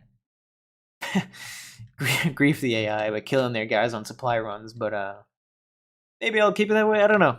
It may just be for an ambient thing. I'm not sure how I'll do it. Also, do you have a dev team? I could really see this being a dope thing. A lot of work for one guy. I do all my projects by myself.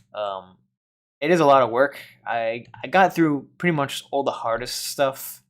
The inventory system is pretty much the last major thing, and everything else from this point on is gonna be pretty simple for me. Like, I mean, I could do a crafting system. I could do a fucking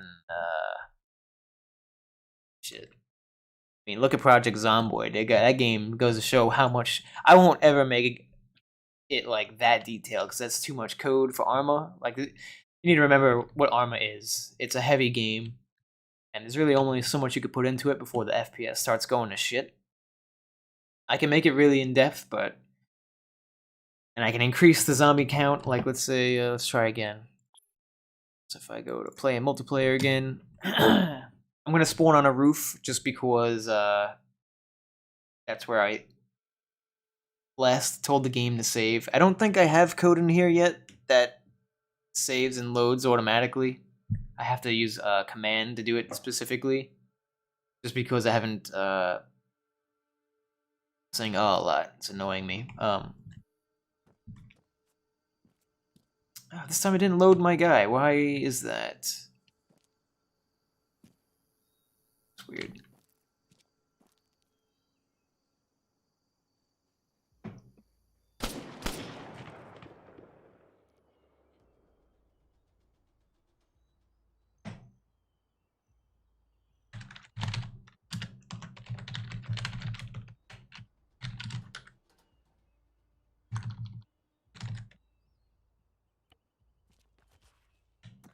Let's use some script command to kill him real quick. Take his gun. Take his shit. Oh yeah, having this fucking stupid bug. Why is that?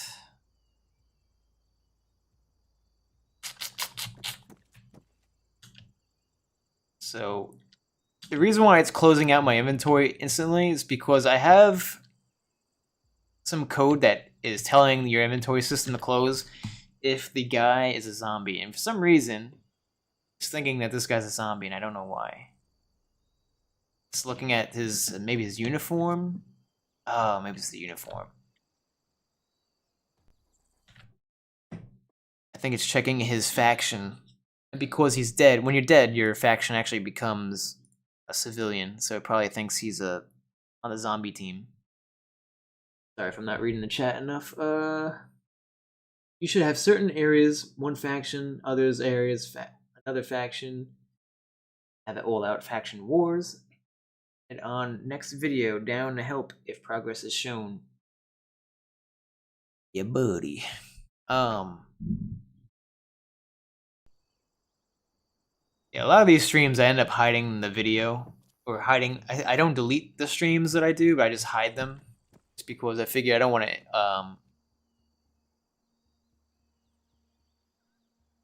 inflate the channel with shitty streams. I hate those YouTube channels that become that, where it just gets flooded with all these hours-long streams that no one's gonna watch.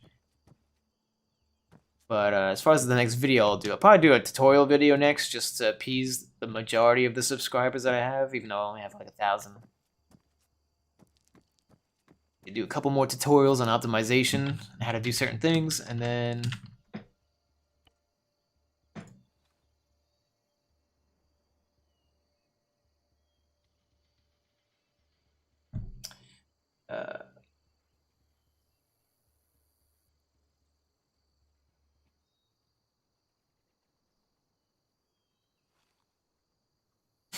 add monsters, deterioration system. So that's getting more into the more complicated shit. The monsters, for example, is gonna require more mods, and I don't want. Right now, the scope of the project is to be as add-on-free as possible. It'll automatically support certain specific mods. In this case, it just supports the max zombies mod, which you see right here. If I didn't have max zombies running and I just ran the mission again, these would all be regular civilians. They'd be doing the limp animation. They'd be doing the running around scared animation, and some other little animations that are in the game that make them look like zombies, but they would be pretty obvious injured civilians walking around. I could even show you what that would look like, but so right now the zombie AI is not impressive. Like I said before, the biggest thing is that the AI has issues with updating the player's position. Or it's not even that it has issues with it updating the player's position, but the pathfinding. It could be... I think, like, this AI, see how it's yellow? That means she's alerted. She's in the process of chasing a player or an enemy. Zombies engage AI as well, like, and vice versa. Like, that guy will eventually shoot this bitch once he sees her. I also have these random wrecks spawning. This took fucking forever to code, but I spawned in a random wrecked vehicle with a random. Well, it's actually not totally random, but it's there's some randomness to this. But it'll spawn a random vehicle with a blast or some shit, or not a blast marker. It's actually from burning. If you've seen how cars look when they burn, there's a bunch of black shit underneath it. So it's not a blast. It's just that everything's disintegrated downward, all the soot and shit below it. So there's that. Sometimes there's blood, sometimes there's broken glass, and more importantly, I'm eventually going to have it so that there's actually loot that you could find on the back of this truck or in a vehicle, similar to DayZ, or which is actually an idea I got from Frankie 1080p or some shit, one of his old ass videos. He's never actually playing on an actual server, but he kind of fakes it, and it's just interesting ideas. And I was like, why the fuck has no one ever done that yet in Arma? Let's see how many of these actually come after me. Notice that the AI is automatically engaging the zombies that he's aware of. He's just gonna stand there because I don't have any code for him to move.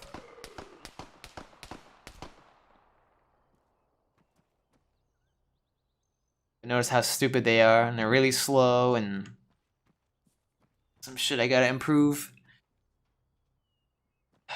There's no base building yet, like I said. See, like, why the fuck is he not turning around? He may be going for him, actually. There's a... So if I shoot, they should reprioritize their target to the nearest person with a gun. So he's aggroing me, but he's not for some reason. I don't know why he's not coming after. Now he is. See how delayed that is? It took him that long to turn around after I shot.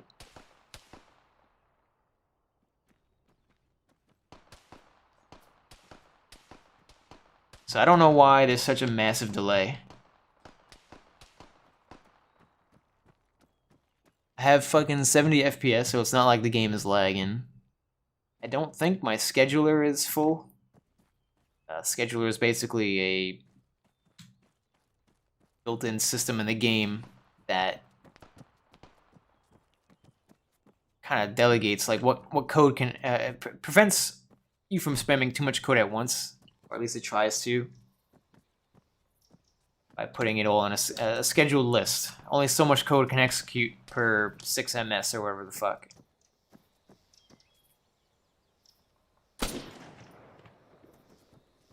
I think their head explodes no matter where I hit them. I think that's another bug. Ah, shit. So in this case, I have running zombies, and there's a problem with this. You'll notice that there's a bug in Arma with the animation system that they still haven't fixed in DayZ. I may die here, but sometimes I could run through walls because of the animation system in Arma. There's really no fix for it. See how they run through the floors? One of them did it right, but that's an issue with the animation system in Arma. And they don't have a way to get around obstacles yet, so they have to...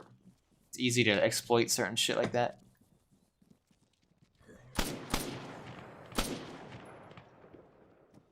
Anyway. Probably not too interesting to watch, but let me go back to...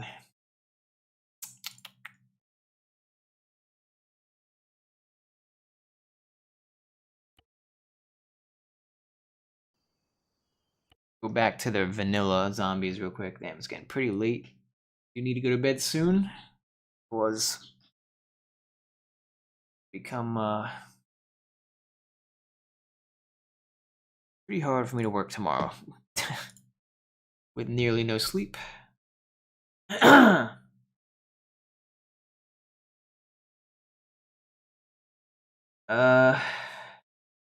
An idea for the base is certain hard-to-kill AI or zombies could have base materials on them.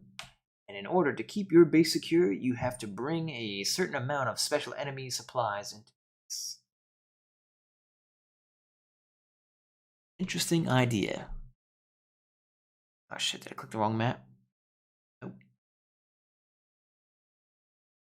So notice that I didn't do anything specific. I'm going to be loading the exact same mission. All I did was I turned off the mods. I have my code mod on, but it's not saved as a dependency on the mission. I technically have no mods enabled. And you'll see that the zombies, quote zombies, are actually now going to be civilians. So you saw what it looks like with the mod, and now you see, let's say you have a friend that you got into Arma that doesn't, for whatever reason, they have shit internet, or they just don't want to download any mods, they like vanilla Arma, whatever, then they have this option where they can just play the game as is with no mods, and see what they look like. Only thing is, it's going to look like this for everybody. So whatever mods the host is running, all the other clients are going to require, so keep that in mind. Unless there's client-side shit like JSRS. Oh, shit.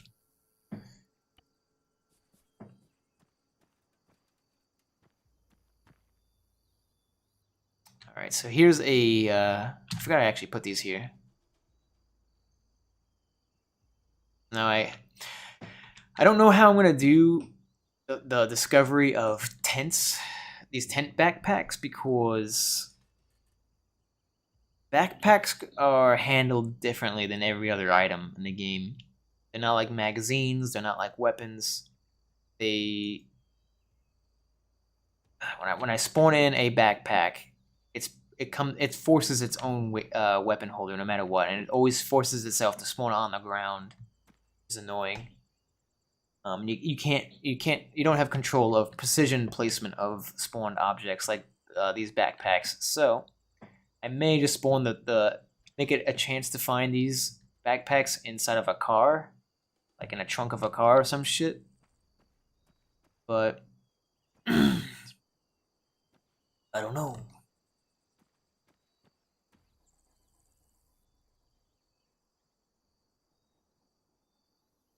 I don't know why that zombie has a white...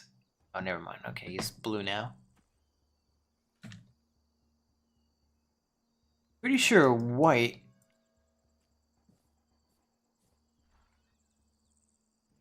Yeah, when their globe is white, that means that they're... Something is up with their AI.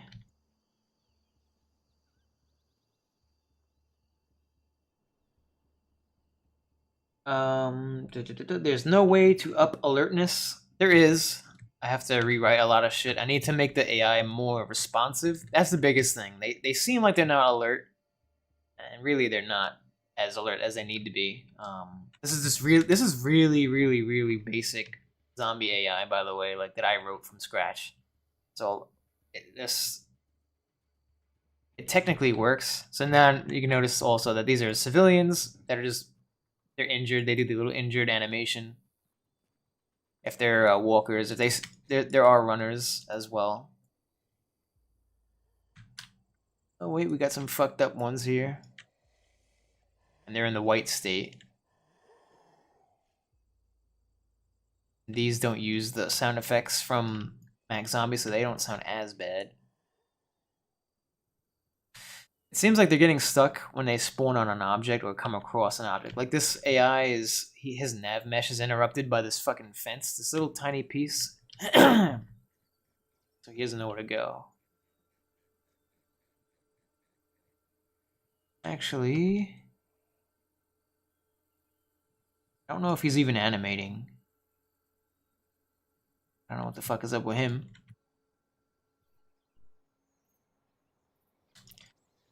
Here's other random wrecks that you'll see spawned.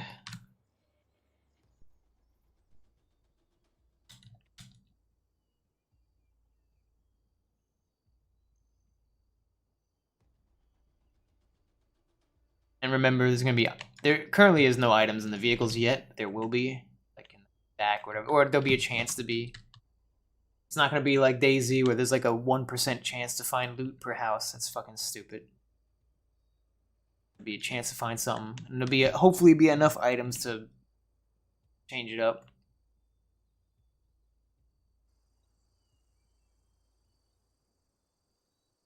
I have my scripted furniture system that automatically populates houses with furniture and loot. So there's actually a gun in this house on a shelf. Also a vest. And a gun. I could fucking look at it. So sometimes you get this issue where you're like, I can't get this fucking gun. How do I get it? Just press the I key, you know, your inventory, and you'll see it populate. Now I got a shotgun.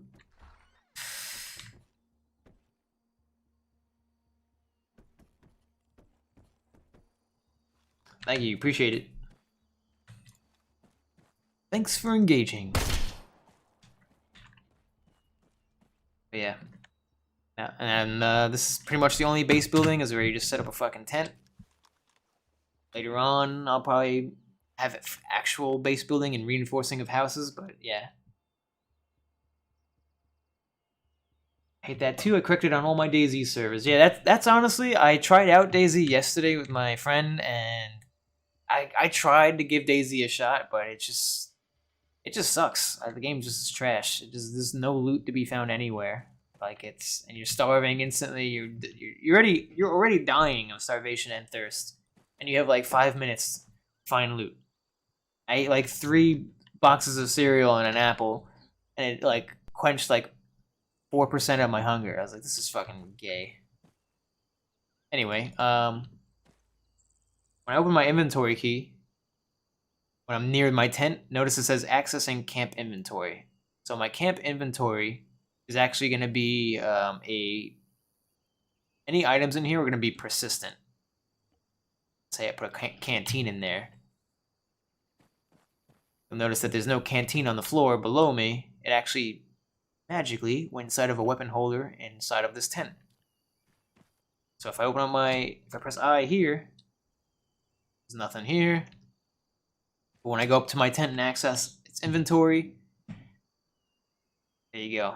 I can pull shit out. And you can do this with other players' tents and stuff too. So yeah, that's this one tent. The tent that you put down, the texture I think is random if I remember right. It's like AI killing zombies over there.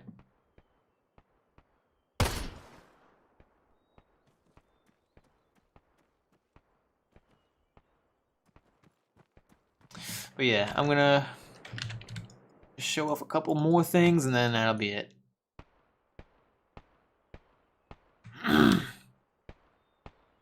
So the blue state, remember that this is for debugging purposes. If this is on a dedicated server, the debug globes are actually not visible to the players. It's client side. At least the texture is. That makes it visible. See, there's issues though like this.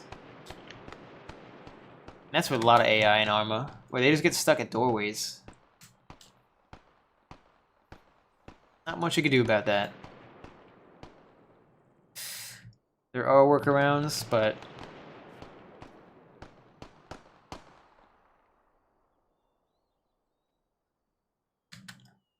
this is a supermarket that I placed, by the way. People always ask, like, where the hell is this? What map is this? It's Livonia. It's just that I placed this mall in the editor. Oh yeah, another thing is these bandages. So bandages operate as a... Oh yeah, I forgot about that. This building's locked. You need key. So whenever you come across a building where the doors are locked, you need to find keys. And I don't think I have keys spawning in yet. But you'll find keys randomly, which allow you to access houses that are locked, as well as cars that might be locked. This is another one. I'm just going to teleport inside.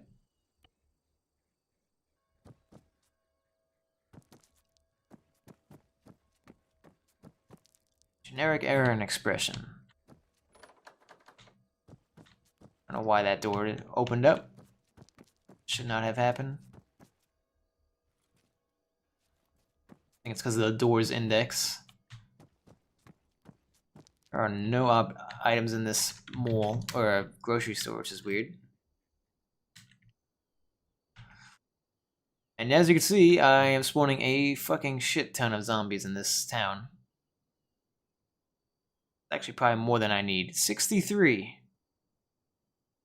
Random, the number of zombies, but yeah. Daisy, on the server I was on, spawned, I think 2 in Chernaris. I was like, 2 fucking zombies in this entire city? It was a full server, so I get that they're optimizing it by spreading out the zombie spawns, but I thought that was pretty insane. I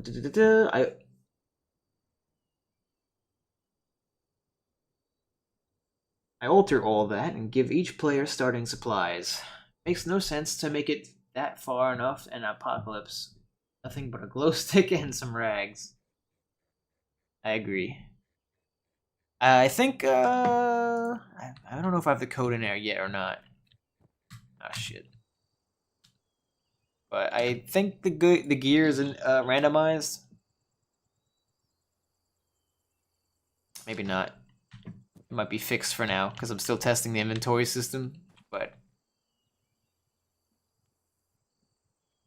Anyone else who might be watching? Yeah, well, these items here are custom items. These are actually magazines of vehicles that you could actually put into players' inventories, or any inventory.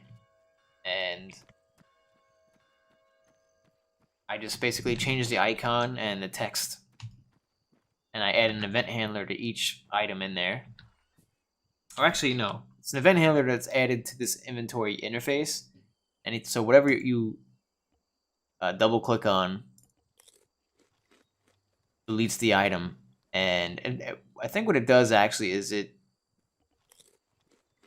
Oh, shit. Yeah, let's get out of this. No longer need to test that. But there's a lot of workarounds you gotta do to get my inventory system to work, or a lot of workarounds I had to do to get it to work. Otherwise, it crashes the game. But that's a story for another day. Let me see, what else can I do before I wrap this up? It's 3:17 in the morning. I gotta wake up in 5 hours. 5.5 hours. I need to drink some water. My fucking throat is killing me. Oh,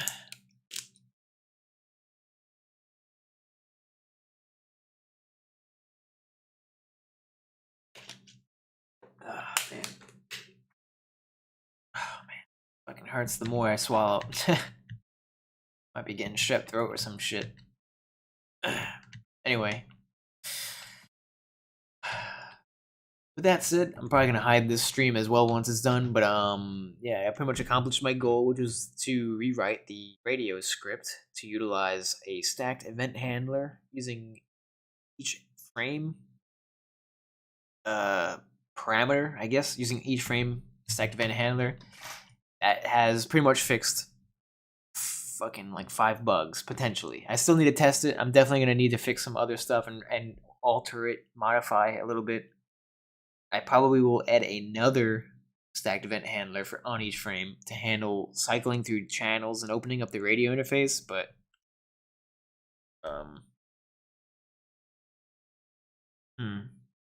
that reminds me, let me check one more thing.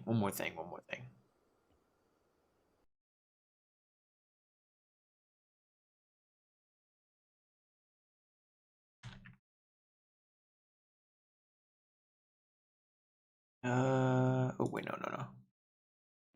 I want to see. Can you active Can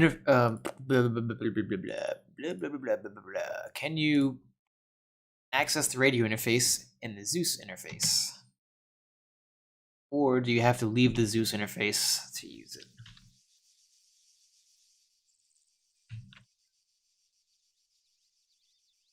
No. Yeah, you do need to leave the Zeus interface.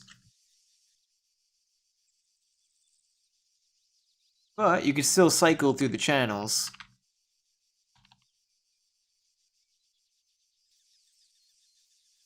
Oh, wait. That code's not working.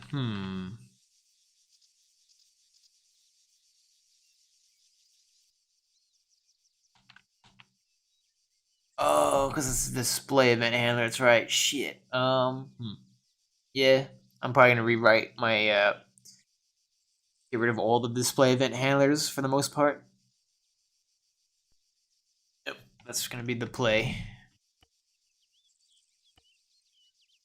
But the fucking radio works. Oh, wait. Or did I just break it?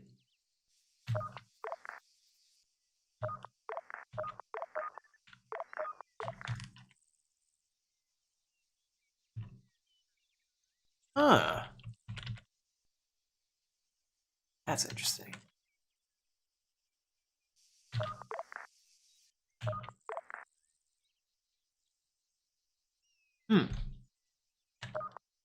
So, while holding the key, if I press another key, it breaks it.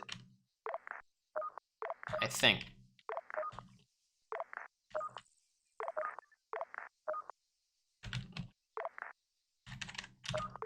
I don't know what the hell that was.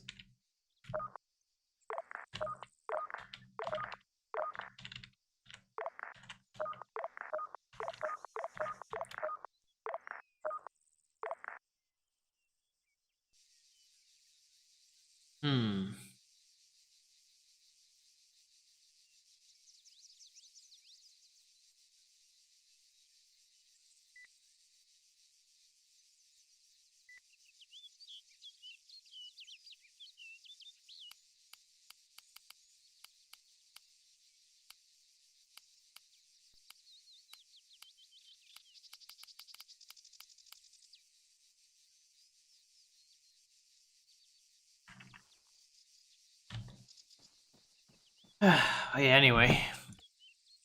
Made a lot of progress. It's working. That's the biggest thing.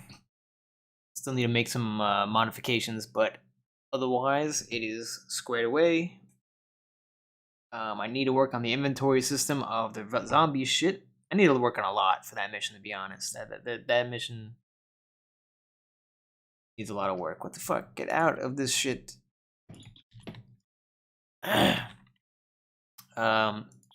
So as far as the zombie mission goes, I gotta work on the melee weapon script. I gotta work on the inventory script. That's the #1 priority, is fixing the inventory stuff, making sure that it's not fucked up.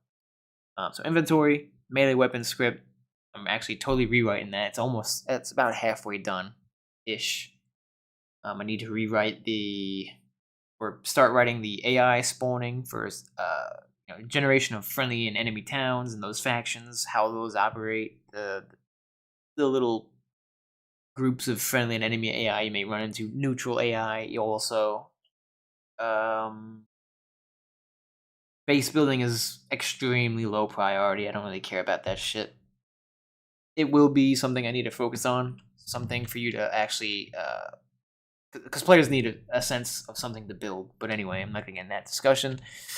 Actually, I have my to-do list right here.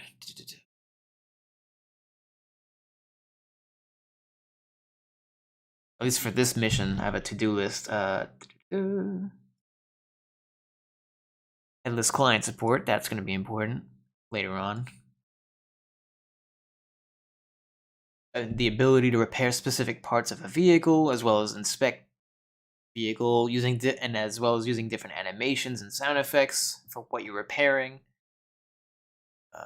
Caching. This is somewhat complete. It's complete enough. So there's some surface side safe progression that's implemented. I haven't tested it yet, so I don't know how efficient it is. World save progression is kind of like the same thing. That's a work in progress. The ability to refill. Yeah, so I need right now. There's only one action you could do with these custom items, like the canteen food, which is to eat them or drink the water.